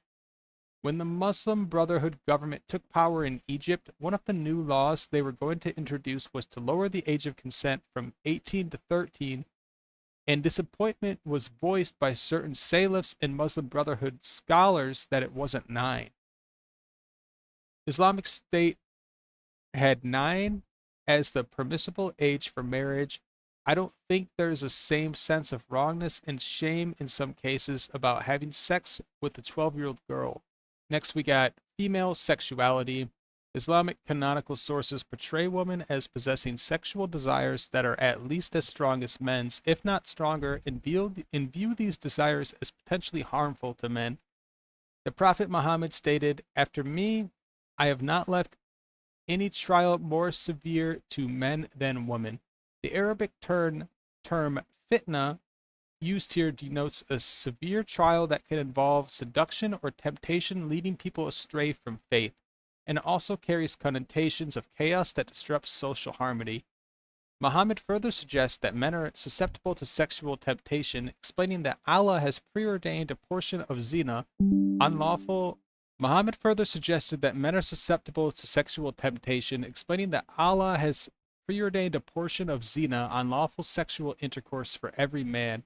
Allah has written for the son of Adam his inevitable share of zina, whether he is aware of it or not. So I believe that's saying that if you're a Muslim man, your God says that it's okay if you have some sexual temptation. It's inevitable for men to have sexual temptation, I guess. One practical expression of anxiety over women's sexuality is the practice of female genital mutilation, which various schools of Islamic law either require or strongly recommend as a way to curb excessive female sexual desire. Another reflection of the perceived danger posed by female sexuality is the strict separation of the sexes, enforced through practices such as veiling women's bodies, restricting them to the home, and the Quranic directive against men and women gazing at one another. Tell the believing men that they should lower their gaze and guard their private parts. This is purer for them. Surely Allah is aware of what they do. And say to the believing women that they should lower their gaze and guard their private parts and not show their charms. Dr. Hill described being subjected to this rule in practice. I was told to look at the floor when I was around Muslim men. She was informed that if a woman looks at a man, that means she wants to have sex with him. Although female sexuality is seen as a source of fitna, Shira assigns men regarded as more rational and better able to exercise self-restraint, the God-given responsibility to oversee and regulate women. From this perspective, a woman who fails to comply with Shira norms, for instance, by appearing unveiled and unaccompanied in public, represents a danger to social order. In such a framework, responsibility for any sexual assault she suffers is often attributed to her own behavior, especially when combined with notions of the inherent impurity of non-Muslims. This outlook leads to non-Muslim women who appear uncovered and move freely without male supervision being labeled as sluts who are eager to entice men. In this cultural context, a Muslim man who engages in sexual activity with such a woman bears no blame. The fault lies entirely with the woman. Islamic teachings concerning the perilous nature of female sexuality and the moral inferiority of non Muslims can reinforce and legitimize this pattern of attributing responsibility to the victim. Islamic Sharia contains detailed regulations governing armed conflict, including provisions related to the institution of slavery. In Islamic law, slavery arises as a consequence of warfare against non-Muslims or infidels. Non-Muslims, non-Muslim captives taken in such conflicts are regarded as lawfully enslaved simply by virtue of their capture. These captives may then be allocated to Muslim combatants as part of the war booty spoils. They can subsequently be sold, ransomed, or retained in slavery. Historical records show that during the Prophet Muhammad's lifetime, Muslim forces enslaved women captured from enemy groups in more than a dozen military engagements. Under Sharia, sexual relations between a male owner and his female captive slave do not constitute zina. This is explicitly authorized in multiple Quranic passages and supported by numerous hadith precedents. Moreover, Muhammad taught that a married non-Muslim woman captured in war is automatically divorced from her previous husband by the act of capture itself. As a result, sexual intercourse between her captor owner and the formerly married captive does not amount to adultery. At first glance, it may appear incongruous to connect the classical Islamic institution of slavery with the sexual abuse of white girls in contemporary Britain, yet the historical record reveals a long-standing pattern in Islamic enslavement and sexual exploitation of white women. Historians estimate that between the 16th and 19th centuries, approximately 1 million Europeans were seized for profit as part of the Barbary slave trade. In 1786, when Thomas Jefferson and John Adams inquired of Tripoli's ambassador to France why the Barbary states waged war on nations that had not attacked them, Sidi Haju Abdul Rahman reportedly answered, "It was written in the Quran that all nations which had not acknowledged the Prophet were sinners, whom it was the right and duty of the faithful to plunder and enslave, and that every Muslim who was slain in this warfare was sure to go to paradise." He said also that the man who was the first to board a vessel had one slave over and above his share. In recent times, Islamic terrorist groups such as ISIS have openly asserted the right to revive Islamic slavery. A significant contemporary legal debate among Muslim scholars concerns the proper classification of Western countries that now host large Muslim immigrant populations. In classical Islamic jurisprudence, any non-Muslim nation was presumptively categorized as Dar al-Harb, the house of war, from which Muslims had the right and duty to take slaves. As articulated by the Tripoli ambassador, medieval Sharia treated Dar al-Harb as the default status for infidel territories.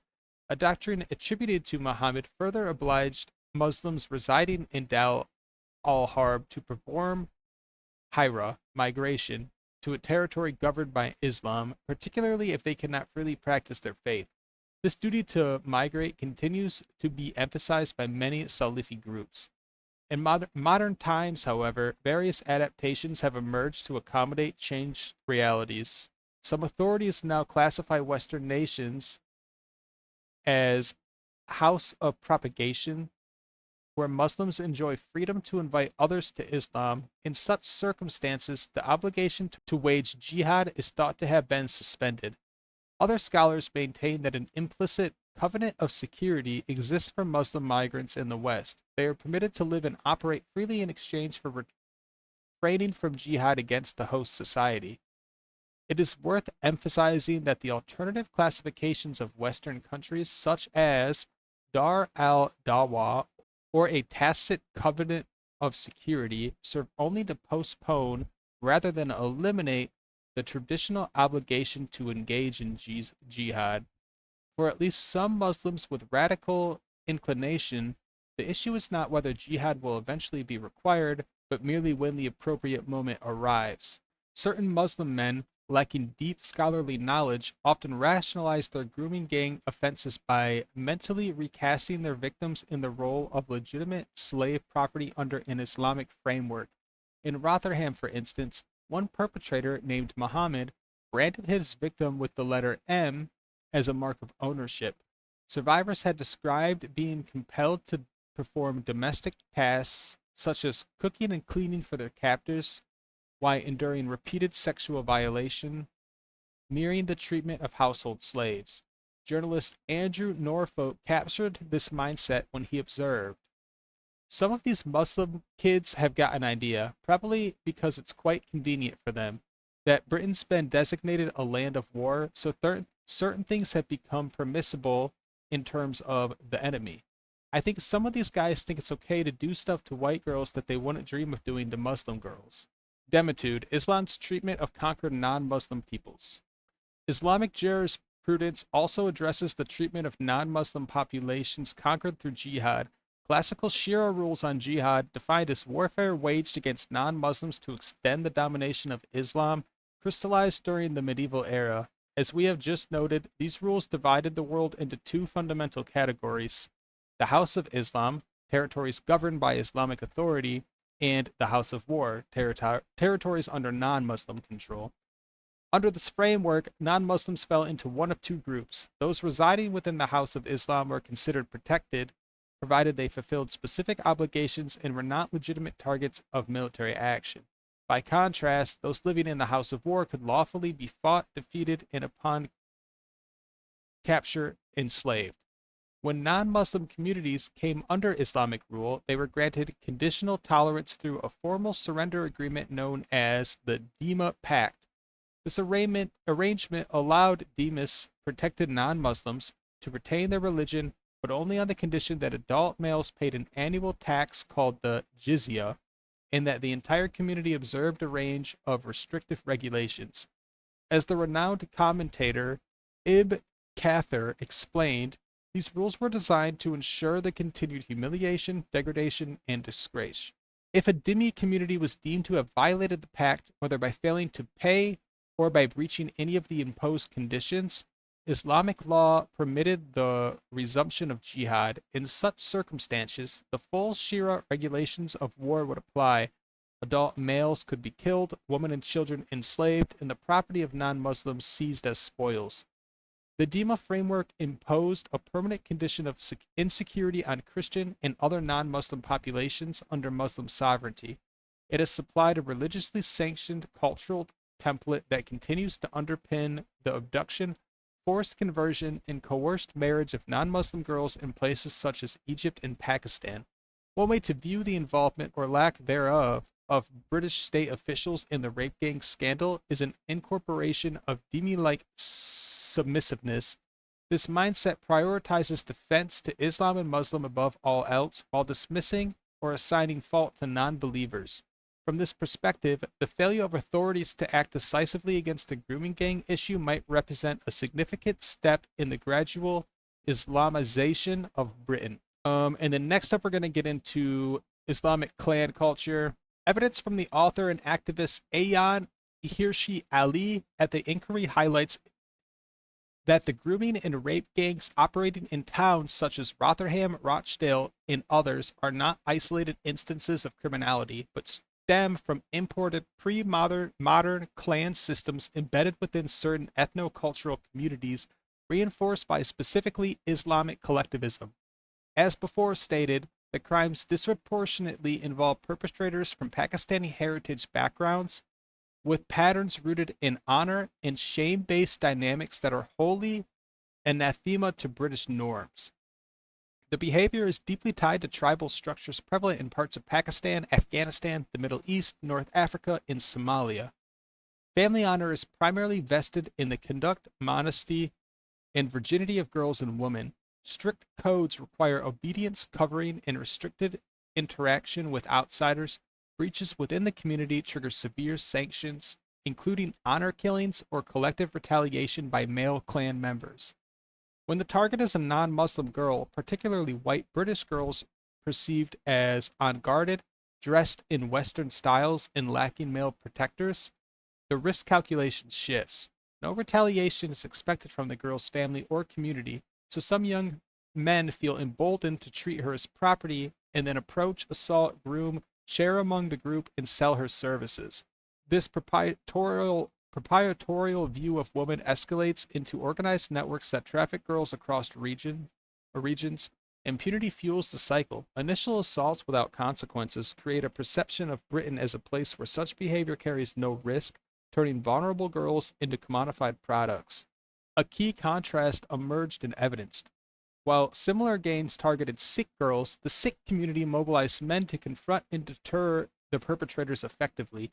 White working class girls lacked equivalent collective protection, not least because authorities often silence concerns with accusation of racism, allowing the abuse to persist and expand into modern day slavery. Even second, third, or fourth generation immigrants raised in Britain continue these patterns, acting as demographic clusters where the clan system reproduces itself and intensifies, regardless of the wider culture. Ongoing immigration from such clannish foreign backwaters serves only to replenish and strengthen such communities. While the foundational system is tribal rather than purely religious, Islamic elements provide ideological justification, communal shielding, and strategic expansion. Perpetrators sometimes hide action from families, mosques, and imams because the behavior brings disgrace to the community, yet remorse towards British victims is limited because non-Muslim girls are not viewed as fully human individuals deserving protection, but as unprotected outsiders available for abuse without moral consequence. This fosters widespread silence within affected communities. The inquiry evidence points to a fundamental clash of worlds. Across the West, our historic respect for the individual has, thanks to mass immigration, been overpowered by the more primitive attitudes that prevail elsewhere, according to which group membership matters first and foremost. The elite obsession with diversity has invited the latter to take advantage of the former. Scare words like Islamophobia and racism have been deployed to exploit the goodwill of Western host societies, paralyzing investigation and enforcement. Homegrown enabling factors, Islamophobia, and political correctness. Concerns have been raised that fear of accusations of Islamophobia have inhibited open discussion and effective action on group-based child sexual exploitation cases, particularly those involving grooming gangs. A series of report and analysis from the think tank Policy Exchange have documented how the charge of Islamophobia has been deployed to challenge, intimidate, or discredit individuals and organizations attempting to highlight the issue. In a 2025 research note titled The Rotherham Grooming Scandal and the Creator of the Islamophobia Definition, Policy Exchange examined connections between the scandal in Rotherham and the development of a contested definition of Islamophobia by the all-party parliamentary group on Muslims. The report highlighted the role of a key APPG staff member from Rotherham, Mabeen Hussain, who in 2015 organized a community protest against South Yorkshire police accusing them of scapegoating Muslims amid the grooming investigations. Actions described by some local figures and inquiries as unhelpful to addressing the abuse. It also tells us a great deal about the politically correct institutional culture within Rotherham Metropolitan Borough Council that in attendance at a safeguarding strategy meeting dated June 6, 2000 was an anti-racism coordinator named Bhupinder K. Maku. Similar themes appear in Policy Exchange's June 2025 publication, How Not to Tackle Grooming Gangs, which argues that accusations of Islamophobia, independent of any formal definition, have been used to suppress exposure of the scandal in the pursuit of justice for victims. It recommends pausing government work on an official Islamophobia definition until the conclusions of a national grooming gangs inquiry are known. Politicians have echoed these worries in relation to proposed definitions.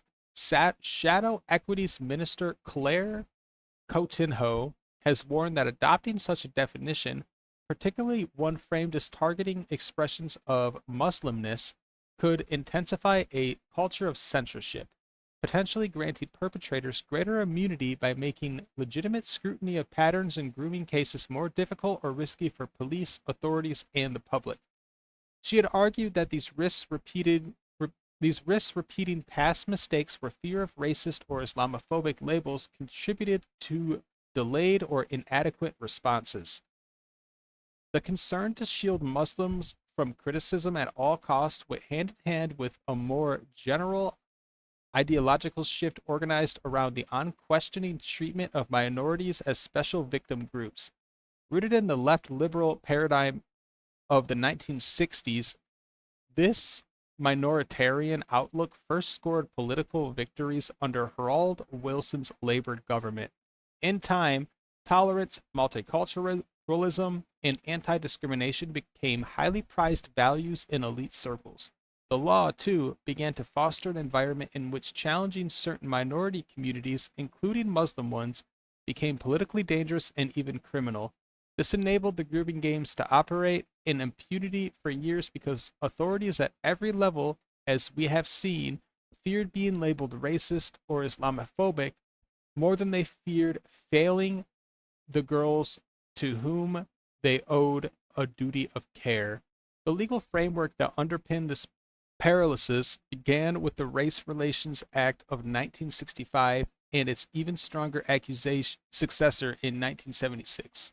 These statutes, designed to combat overt discrimination, were interpreted and expanded in ways that made any discussion of ethnicity or culture in crime patterns hazardous. The Macpherson Report, 1999, following the Stephen Lawrence inquiry, branded the police institutionally racist and introduced a definition of racism so broad that police officers and social workers became terrified of any action that could be construed as targeting ethnic minorities. Across Britain, clear evidence of organized abuse by Pakistani gangs, among other majority Muslim ethnic groups, was ignored because confronting it risked accusations of racism. The fear was not abstract. Senior officials and council staff explicitly cited concerns about so-called community relations and potential race riots as reasons for inaction. The country's transformation was greatly accelerated under Tony Blair's New Labour Project, which culminated in the Equity Act 2010. This consolidated and strengthened so-called anti-discrimination protections by adding religion as a protected characteristic alongside race. Combined with hate crime legislation under Part 3 of the Public Order Act 1986 and the Crime and Disorder Act 1998, it created an environment in which criticizing aspects of Islamic culture or patterns of offending linked to Muslim communities could be framed as racial hatred or Islamophobia. Official definitions of Islamophobia, promoted by some campaign groups, further blurred the line between legitimate concern and blind prejudice. The result was a chilling effect across public institutions. Police forces, social services, and local councils repeatedly chose silence or denial over robust investigation because the political and professional cost of appearing to single out Muslims was deemed too high.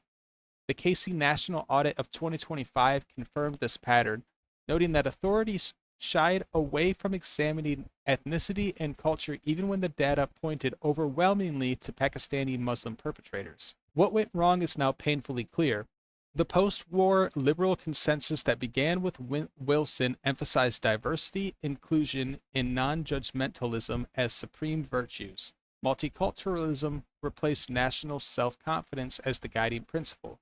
Long-standing British norms are around free speech, child protection, and impartial application of the law were subordinated to the need to avoid offending minority sensitivities at all costs. Liberal elites in media, politics, and the public center internalized the idea that acknowledging cultural or religious factors in crime was itself a form of bigotry. This mindset actively shielded the rape gangs by discouraging the very inquiries and interventions that could have saved thousands of children.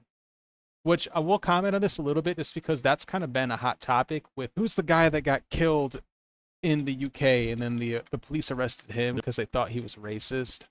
Henry Nowak. Like basically everyone was so worried that the police in the UK were systematically racist against minorities that the minorities now receive special privileges. Is basically what this is saying. Until the country rejects the fear of being called racist and restores the courage to name uncomfortable truths, the conditions that allowed these networks to thrive will remain. The inquiry records the damage without apology.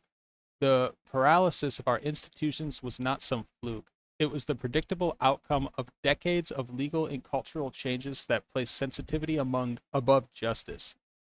Next section is the law. The law of the land has not merely failed the victims of grooming gangs, but actively enabled the perpetrators. For decades, statutes that should have delivered swift, exemplary justice were either ignored, diluted, or deliberately misapplied in a manner that protected organized networks of predominantly Pakistani Muslim men while leaving thousands of British girls without protections or redress. The legal framework governing organized sexual exploitation, commonly described in public discourse as grooming gangs, is extensive but fragmented. It consists of overlapping criminal offenses, human rights obligations, civil liabilities, and sentencing structures. While Parliament has enacted a broad suite of statutory provisions designed to criminalize sexual exploitation in all its forms, serious questions remain as to whether the law has been sufficiently coherent, proactive, or effective in preventing systematic abuse. At the core of the criminal law response lies the Sexual Offences Act of 2003. The statute represents the principal legislative mechanics for addressing rape, sexual exploitation, and grooming. It criminalizes a wide spectrum of conduct, ranging from rape and assault by penetration to causing or inciting a child to engage in sexual activity and facilitating sexual exploitation. The Act also contains specific offenses concerning abuse of positions of trust, trafficking for sexual exploitation, and paying for the sexual services of a child. Collectively, these provisions were intended to modernize and consolidate earlier sexual offenses legislation. However, their practical operation in cases involving organized exploitation has often revealed structural limitations. The statutory framework presumes that the criminal justice system will detect and intervene early in abusive patterns of conduct. In practice, many cases of organized abuse have involved prolonged periods during which victims were groomed, trafficked, and repeatedly assaulted without meaningful intervention by authorities. Subsequent legislation, including the Serious Crime Act of 2015, expanded the concept of sexual exploitation to encompass a broader range of behaviors, including non-contact abuse and technology-facilitated exploitation. This expansion reflected an evolving understanding of grooming as a process rather than a single criminal act. Nevertheless, legislative reform has largely been reactive. It has tended to follow public scandals rather than anticipate systemic patterns of abuse. As a result, the legal framework often appears to be piecemeal rather than strategically designed. In cases involving organized sexual exploitation, prosecutors frequently rely on a constellation of offenses rather than any single overarching change. Perpetrators may be convicted of conspiracy to rape, trafficking for sexual exploitation, arranging child prostitution, and a variety of associated offenses, including drug supply and false imprisonment. Such cases demonstrate that the criminal law is capable of imposing severe sentences, including life imprisonment, where the offending is particularly grave. Yet these outcomes tend to occur only after extensive investigations and multiple failures of early intervention. The law's capacity to punish extreme wrongdoing is therefore clear, but its capacity to prevent such wrongdoing remains contestable. Another critical dimension concerns trafficking and modern slavery legislation. The Modern Slavery Act 2015 criminalizes human trafficking for sexual exploitation and provides for life sentences in the most serious cases. The intention in passing it was to recognize that organized sexual exploitation frequently involves coercion, movement of victims, and exploitation for profit. However, critics argue that the conceptual overlap between trafficking offenses and traditional sexual offenses has sometimes created an uncertainty in changing decisions.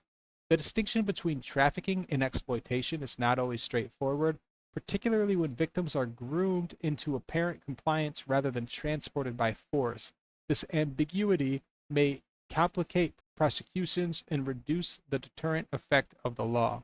The legal framework also extends beyond criminal liability to encompass civil and human rights obligations. Article 3 of the European Convention on Human Rights imposes a positive duty on the state to investigate credible allegations of rape and serious sexual assault.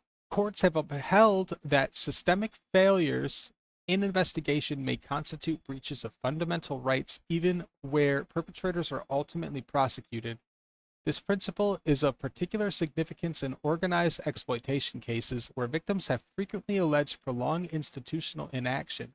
The law, therefore, recognizes that state authorities may bear responsibility not only for direct wrongdoing, but also for failures to prevent or respond to grave abuses. So I believe what they're getting at here is like some of these police or social workers that didn't report the crimes could face prison time, could be in trouble. Despite this extensive legal architecture, the operation of the law in practice has been inadequate. One recurring criticism is that the legal framework places significant emphasis on individual criminal acts while insufficiently addressing patterns of organized exploitation. Rape gangs typically operate through networks characterized by manipulation, coercion, and economic exploitation. The law's traditional focus on discrete offenses can obscure the systemic nature of such conduct. Although conspiracy and trafficking offenses partially address this gap, there remains no single statutory offense that fully captures the phenomenon of organized sexual exploitation at a distinctly structured form of criminality. A further difficulty lies in evidential challenges. Grooming often involves physical manipulation that undermines the credibility of victims in the eyes of investigators and juries. The legal concept of consent remains central to many sexual offenses, yet it can be ill-suited to situations involving vulnerable children conditioned by their abusers to acquiesce. While courts have recognized that apparent consent may be illusory or such contexts, the statutory framework continues to rely heavily on more straightforward forms of evidence. This has at times created barriers to prosecution and contributed to perceptions that the law inadequately reflects the reality of coercive exploitation. Moreover, the law's reliance on post hoc punishment raises broader questions about preventative capacity. Statutory offenses are designed to respond once exploitation has occurred or is imminently planned. Preventative mechanisms such as risk orders and safeguarding duties exist, but their effectiveness depends on institutional vigilance and interagency cooperation. Where such cooperation fails, the legal framework offers limited remedies beyond retrospective accountability. This is insufficient to address organized exploitation that occurs over extended periods. Failure to invoke existing sentencing powers. The Crime and Disorder Act of 1998 and Sentencing Council guidelines explicitly permit, in cases of demonstrated hostility, require an uplift in the imposed sentence where an offense is aggravated by racial or religious hostility. Evidence in grooming gang trials has repeatedly shown precisely this. Victims described as white slags, white trash, kuffar bitches, or told they were only good for men like me to fuck and use like trash. Perpetrators shouted Allah Akbar and boasted of racial supremacy. Yet, as far as available public records are concerned, racial aggravations have never once been invoked against anti-white rape gangs, either by prosecutors or judges. This is in stark contrast to what tends to happen whenever white criminals are held to account for interracial crimes. Prosecutors did not hesitate, for instance, to pursue aggravated charges against Darren Osborne after he murdered a crowd of Muslims with his van in 2017, sentencing Osborne to life in prison with a minimum tariff of 43 years. The judge cited Schedule 21 to Criminal Justice Act 2003 to confirm that a murder done for the purpose of advancing a political, religious, racial, or ideological cause counted alongside a terrorist connection as an aggravating factor in Osborne's crime. So that's something I didn't know. It appears that in the UK, if you commit a racially charged crime, that counts as a terrorist connection.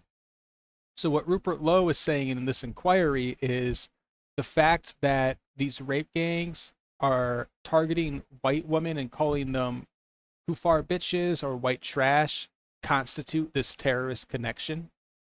But all the judges and the prosecutors in the UK are scared to be called racist, they're not gonna take it that far, but they should if the justice system wasn't too tiered. Sentences in rape gang cases, meanwhile, have remained at the lowest end of the scale, often 4 to 12 years for men convicted of raping dozens of children over years. Yeah, that's a very light sentence, rather than the life sentences or 20-plus year tariffs the offending merited. Shadow Minister for Justice Kirian Mulin drew attention at our hearings to the fact that many of those involved in rape gangs serve as little to a third to a half of their sentence. Worse still, foreign national perpetrators, many from Pakistan and other Muslim-majority countries, were rarely deported after sentencing despite clean powers under the UK Borders Act 2007. Instead, they were housed, fed, and upon release allowed to reoffend or return to their communities. In the Quilliams Foundation analysis of 264 convictions between 2005 to 2017, the overwhelming majority of perpetrators received terms that bore no relation to the lifetime harm inflicted. Even in high-profile cases such as Rotherham and Rochdale, ringleaders received effective tariffs that allowed release after serving less than half their sentence. This leniency persisted despite the organized, predatory, and repeated nature of the crimes. So they're saying that some of these rape gangs have been convicted, but they usually get let off in about half the time they were convicted for. Cultural defenses and judicial relativism. British courts repeatedly allowed cultural background to function as a de facto mitigating factor. In one Bristol case documented in the Quilliam report, a defendant argued that forcing a girl to have sex with his friends was simply Somali culture and tradition. In Rotherham, another claimed Western girls' clothing invited and provoked abuse. These arguments were entertained rather than dismissed outright. Judges and defense counsel cited cultural sensitivity to avoid empowering the far right or damaging community cohesion. The very phrase used in the Casey review to explain why cases were shelved pre-2012. The result is that men who viewed white British girls as subhuman property received discounts unavailable to any other category of offender. This is not justice under the law of the land. It is an importation of foreign honor-shame norms in the British courtroom, with the explicit acquiescence of senior police officers, prosecutors, and judges. Party politics. As Ayan Hirsi Ali told the inquiry, center-left parties viewed Muslim voting blocs as a protected base, and aggressive prosecution or deportation risked losing those votes. Chronic electoral dependence on such blocs thus paralyzed far too many levels of government.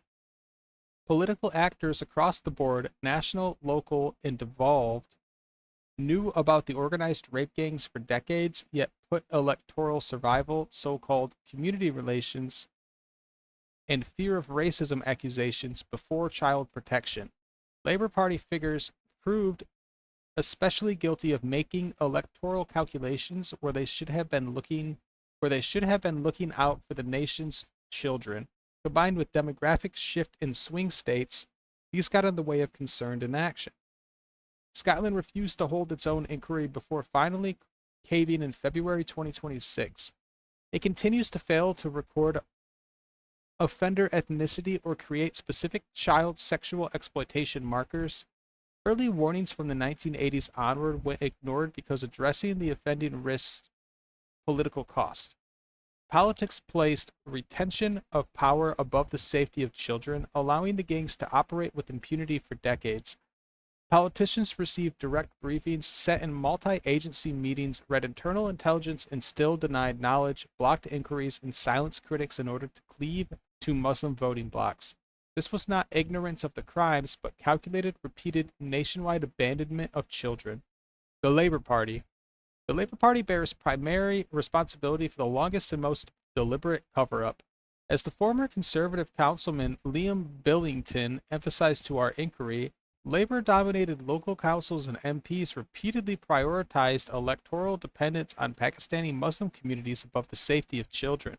Jess Phillips MP and Naz Shah MP maintained public silence on the ethnic and religious patterns of the gangs while their constituencies suffered Evidence shows Labor politicians prioritized avoiding far-right empowerment narratives and ensuring so-called community relations over protecting victims.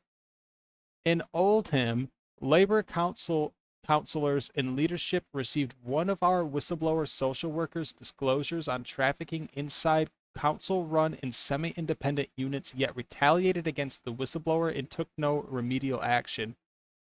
The same pattern occurred in Rotherham, Rochdale, Telford, Burnley, and Peterborough. Labor councils surrendered streets, ignored parental reports, and allowed perpetrators to operate, among other reasons, because Muslim voting blocks were electorally vital. So they're saying the Labor Party didn't look into the rape gangs because the Muslim voter bloc, it votes for the Labor Party. So the Labor Party was not incentivized to do anything about it because they didn't want to lose voters. Former detective constable in Rochdale rape gang whistleblower Maggie Oliver has criticized the mayor of Greater Manchester, Andy Burnham, with whom Oliver herself has worked, for failing to piece together a full picture of the information necessary to combat the rape gangs that still operate in his area. Despite ordering some preliminary independent reviews in the CSE, that's child sexual exploitation, across Manchester, Burnham stands accused of focusing exclusive on the failures of the past. Oliver is on record suggesting that two trustworthy reviewers resigned from the final phase of Burnham's inquiry, dealing with the years 2019 to 2025, because they were blocked by Greater Manchester Police from accessing vital documents and speaking to some survivors. As Oliver puts it, what I had come to see and believe is that whilst the PR machine was wheeled out very well about what was already in the public arena, when it comes to leadership and courage in gripping what is going on now, unfortunately, he, Burnham, turned away. We missed a huge opportunity to bring changes that are needed. Even reviews that did produce valuable findings have seldom been followed by decisive action. Commissioned in 2017, Burnham's limited independent review concluded that authorities had failed to protect children from pedophile gangs in Manchester, Oldham, and Rochdale. However, no officers were fired or stripped of their pensions for the historic failings exposed, nor has Burnham exercised his powers as police and crime commissioner, a position he automatically holds as an extension of his mayoralty, to prosecute any of the officers found to have failed the victims of predatory gangs. Labor politicians did not merely fail to act, but actively denied that the problem existed, smeared those raising alarms, and blocked local inquiries that would have revealed the full scale. They sacrificed thousands of white working-class girls to its electoral alliance with Pakistani Muslim communities and to the general reputation of multiculturalism among the public. Such institutional paralysis was not accidental but political, for even when a few Labor politicians such as Sarah Champion did speak up, they were dismissed. In Rotherham, Rochdale, Oxford, Telford, and dozens of other towns, Labor-controlled councils and police forces repeatedly shelved investigations, threatened whistleblowers with racism accusations, and instructed officers not to record the ethnicity of perpetrators. In 2014, J report exposed how Labor councillors and senior officials in Rotherham dismissed the systematic rape of 1,400 girls because to do otherwise risked alienating the Pakistani community. This pattern was repeated nationwide. They were dismissing accusations of rape by these children because they didn't want to lose voters, because the Labor Party gets the Pakistani community's vote. This betrayal continued into government. In January 2025, Labor MPs voted en masse against a conservative amendment calling for a nationwide statutory inquiry into grooming gangs. So that's what people in the US would call pedophile protectors. They call, like, I don't know, Trump or Trump supporters pedophile protectors. The Labor Party is the party of pedophile protectors. The amendment was defeated by 364 votes to 111.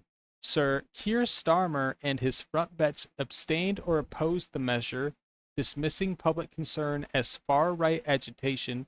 It took sustained external pressure, including the damning Casey National Audit, this independent inquiry into public outrage to force a U-turn in June. Even then, the government watered down local inquiries with reports that plans for 5 separate reviews were quietly dropped to avoid offending Pakistanis. Jess Phillips, appointed safeguarding minister, had much to do with his show of contempt by the Labour Party. Survivors resigned from her victim panel in disgust, condemning the process as a sham. Phillips apologized for delays but retained the full backing of Sir Keir Starmer. Under her watch, ethnicity recording remains patchy, and the anti-white aspect of these horrendous crimes continues to be downplayed. This is the same Labour Party that has consistently weaponized accusations of Islamophobia to silence anyone who stated the obvious, that the gangs were and remain overwhelmingly Pakistani men. As a result, the nation has suffered decades of state-enabled child rape on an industrial scale. National Inquiry. The Labour government's so-called Independent Inquiry into Grooming Gangs, announced in December 2025 and chaired by Baroness Anne Longfield, is a masterclass in institutional evasion. Its draft terms of reference, finalized in March 2026, deliberately confine the scope to group-based child sexual exploitation and abuse in a handful of relevant local areas. The inquiry is explicitly time-limited, targeted, and proportionate, and framed as an exercise in examining failures in practice and obstruction by statutory services. There is no mandate to examine the national scale of the problem, the overwhelming ethnic and religious profile of the perpetrators, the honor and shame-based cultural drivers, or the role of political correctness and electoral cynicism in allowing the abuse to flourish for decades. Victims and survivors are notionally placed at the center, yet the terms of reference carefully avoid the very question that the public and the survivors have demanded be answered for decades. This is not an inquiry designed to deliver truth or justice. It is a containment exercise. By narrowing the focus to local operational failures and in excluding any systematic analysis of the demographic, cultural, and religious patterns that witnesses have repeatedly described, the government has ensured that the most uncomfortable truths, not least those that implicate Labor's own chronic dependence on certain voting blocs, will never be confronted. The very government that once resisted a national inquiry has now given us one with terms so tightly drafted that it cannot possibly disturb the political consensus that enabled the rape gangs. None of this will expose what really happened. It is structured precisely so that it cannot. While the core grooming gangs were overwhelmingly Pakistani Muslim networks operating with political protection, the Labour Party's complicity went far beyond mere negligence. In multiple documented cases, both sitting and former Labour counselors and figures were themselves perpetrators of sexual abuse. Either that, or they directly shielded abusers within the grooming gang ecosystem. This was not a coincidence. It was the inevitable consequence of a party that treated Pakistani Muslim communities as precious vote banks, even while its own members were raping children or tipping off predators. Direct perpetrators within Labour ranks. Okay, so it looks like some of these rape gangs were actual Labour politicians in the UK. That's crazy. I actually am not aware of this. Lord Nazir Ahmed, formerly Labour councillor in the Wrotham and Labour peer, was convicted in 2022 of multiple child sex offenses, including rape of a 13-year-old girl, jailed for 5.5 years.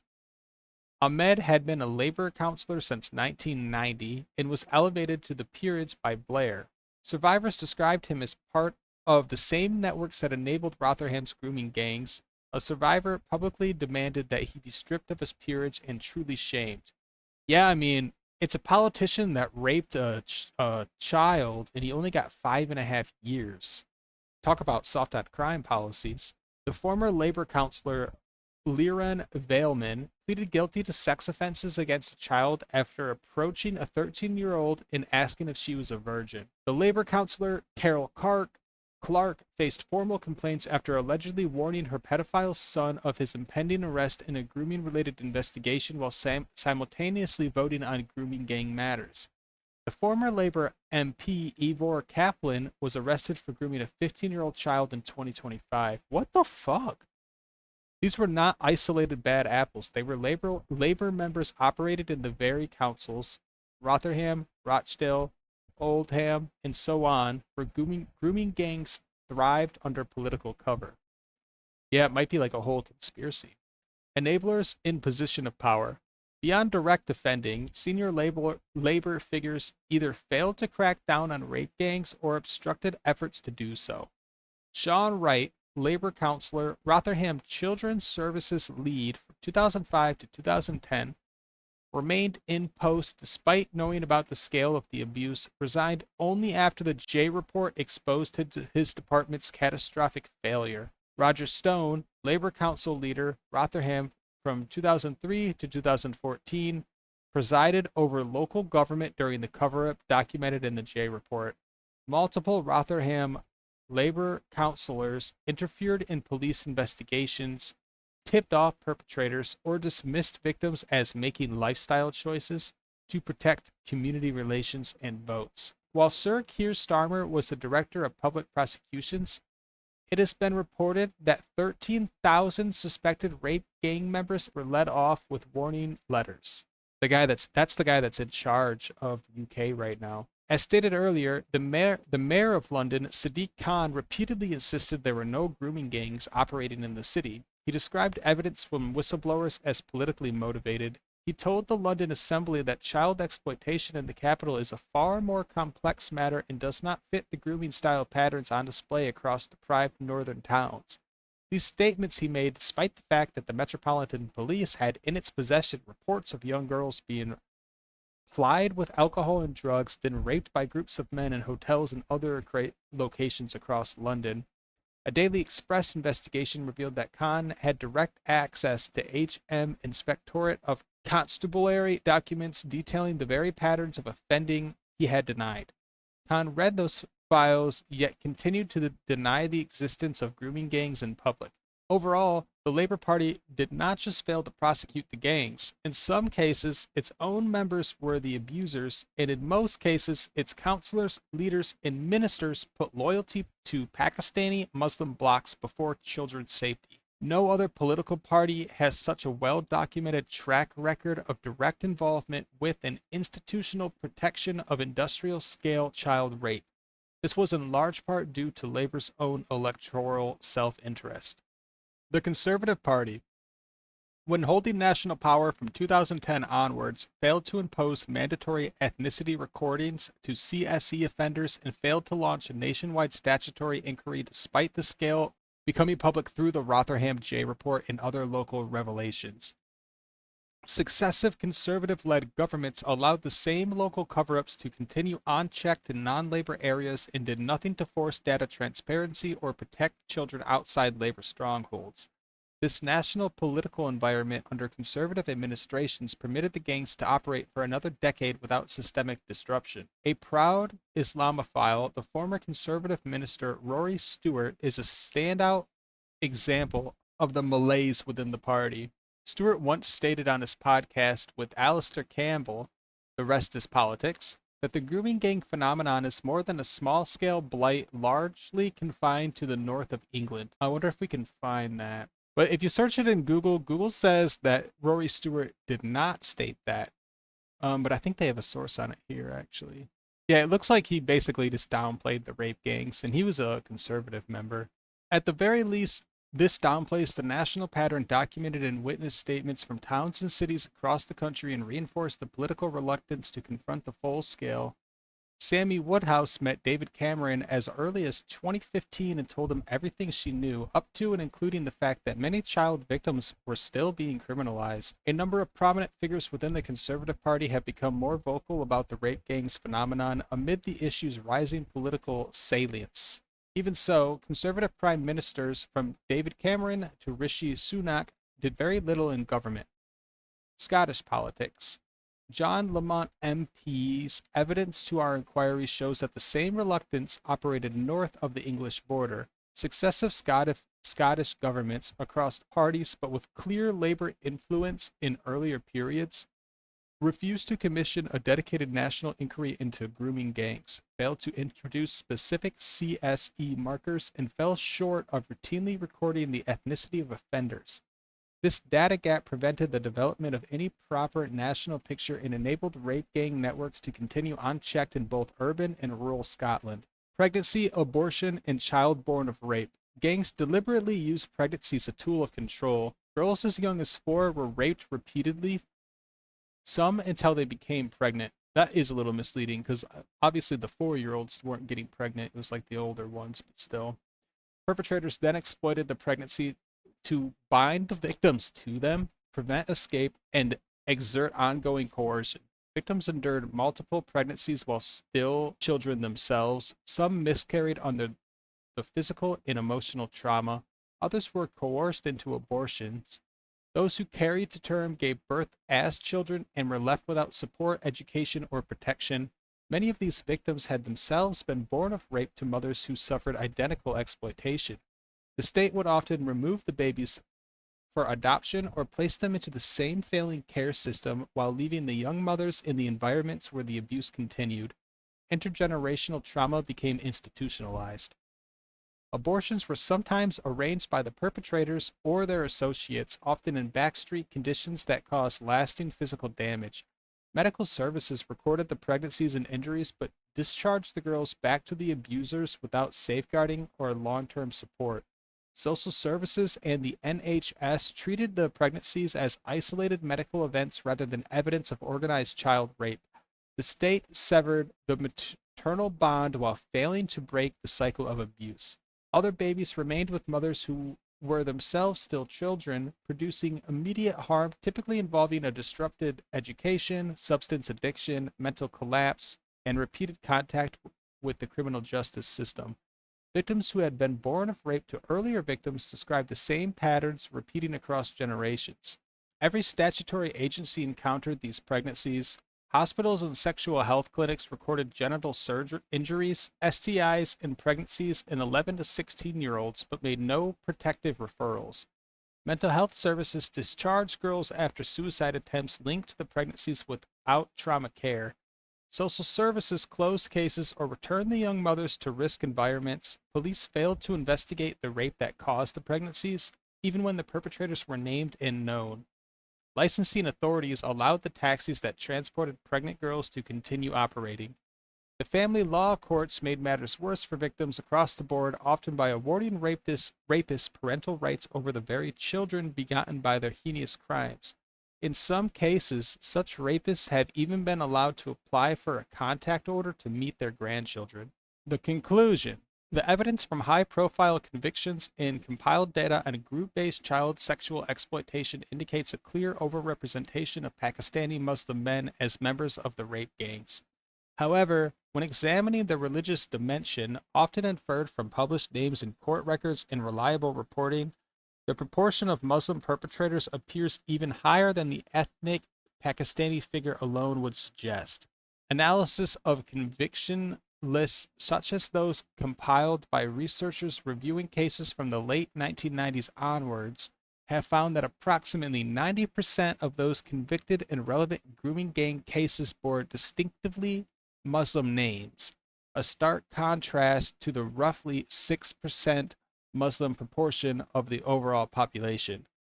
So Muslims make up 6% of UK's population, but they commit 90% of the grooming gang rapes. This pattern arises because nearly all documented Pakistani perpetrators in these cases have Muslim names, and additional convictions have involved Muslim men from other backgrounds like Somalia, Iran, Syria, Turkey, and other mixed groups with predominantly Islamic names. Non-Muslim participants remain exceptions, often isolated incidents in smaller or mixed groups. These reoccurring observations drawn from judicial outcomes, inquiries, and other public records establish a basis for advocating improved official data collection of the religion of perpetrators in group-based child sexual exploitation cases. Current national data frequently lack robust recording of ethnicity, and religion is even less systematically captured, limiting evidence-based analysis and responses.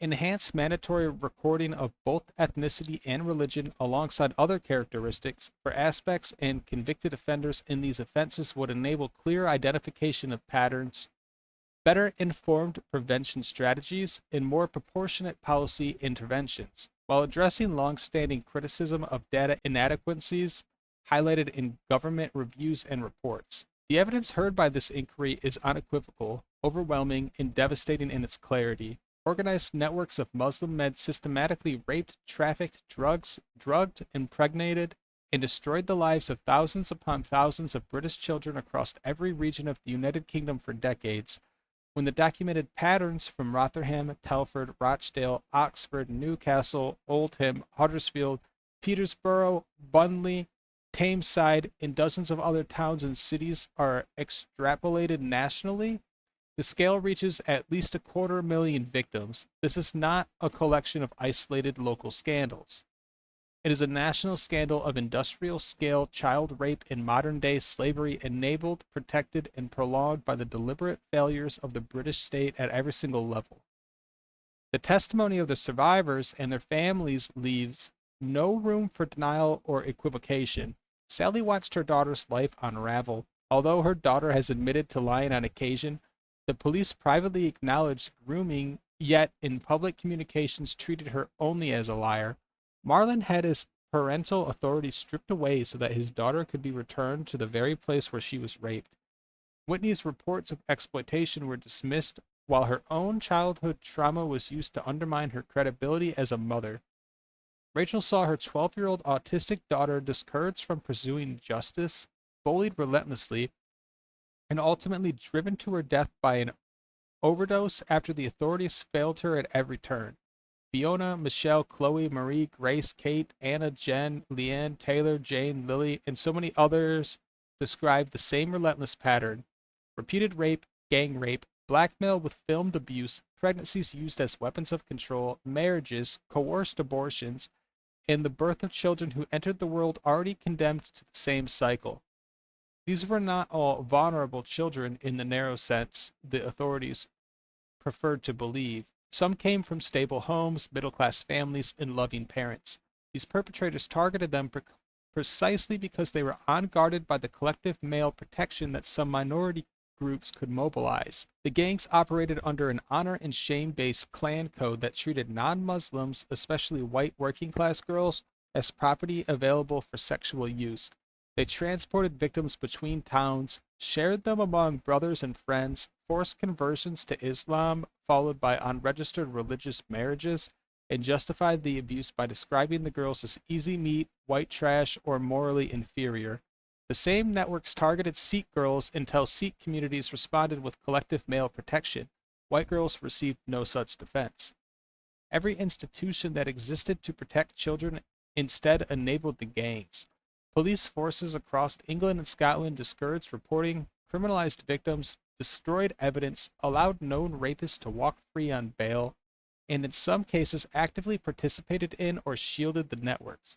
Social care removed parental authority, placed children in trafficking hubs, inside children's homes, and semi-independent units. Closed cases despite clear evidence of exploitation, destroyed records, and retaliated against whistleblowers.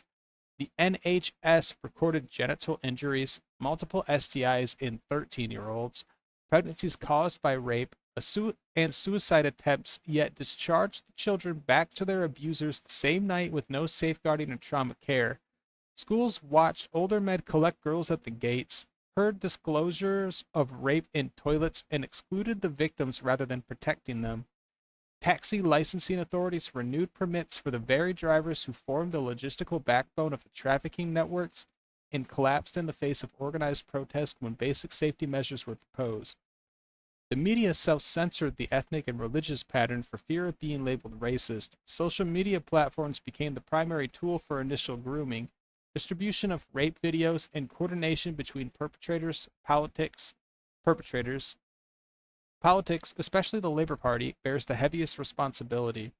Councillors and MPs sat on the very authority that covered up the abuse. They were briefed as early as 2003 through the Crop Multi-Agency Group, yet later denied knowledge. When finally forced to act, the Labor government produced a national inquiry whose terms of reference are so tightly drawn, limited to group-based child sexual exploitation in a handful of relevant local areas, time-limited and deliberately excluding any systematic examination of the demographic, cultural, and religious drivers, that it cannot possibly confront the truths that the inquiry has heard. Labor did not merely fail to protect children, it actively obstructed justice, suppressed ethnicity data, voted against a proper national inquiry, and sacrificed tens of thousands of white working class girls on the altar of multiculturalism and electoral arithmetic. The Conservative Party, while in national government from 2010 onwards, also failed. It did not impose mandatory ethnicity recording, nor did it launch a nationwide statutory inquiry despite the Rotherham J report and other revelations. Rory Stewart, a former Conservative minister, publicly described the issue as a small problem confined to the north of England. He downplayed the national reality and thus showed the attitude of, at the very least, a section of the party.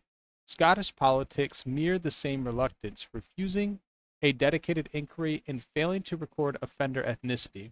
The human cost is incalculable and permanent. Survivors carry lifelong PTSD, complex trauma, addiction, chronic physical pain, interrupted education, criminal records, lost children, and unrelenting fear. Many have attempted suicide repeatedly, and some succeeded. Others lost their own children to the same failing system that failed them.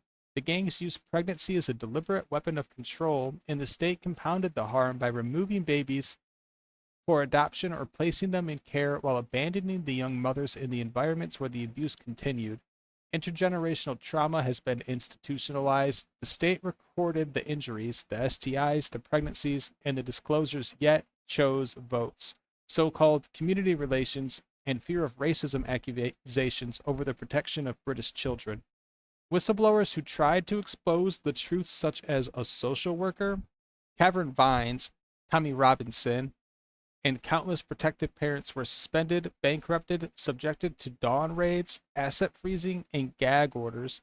The rule of law failed, and racial and religious aggravation was almost never applied to the few that were convicted.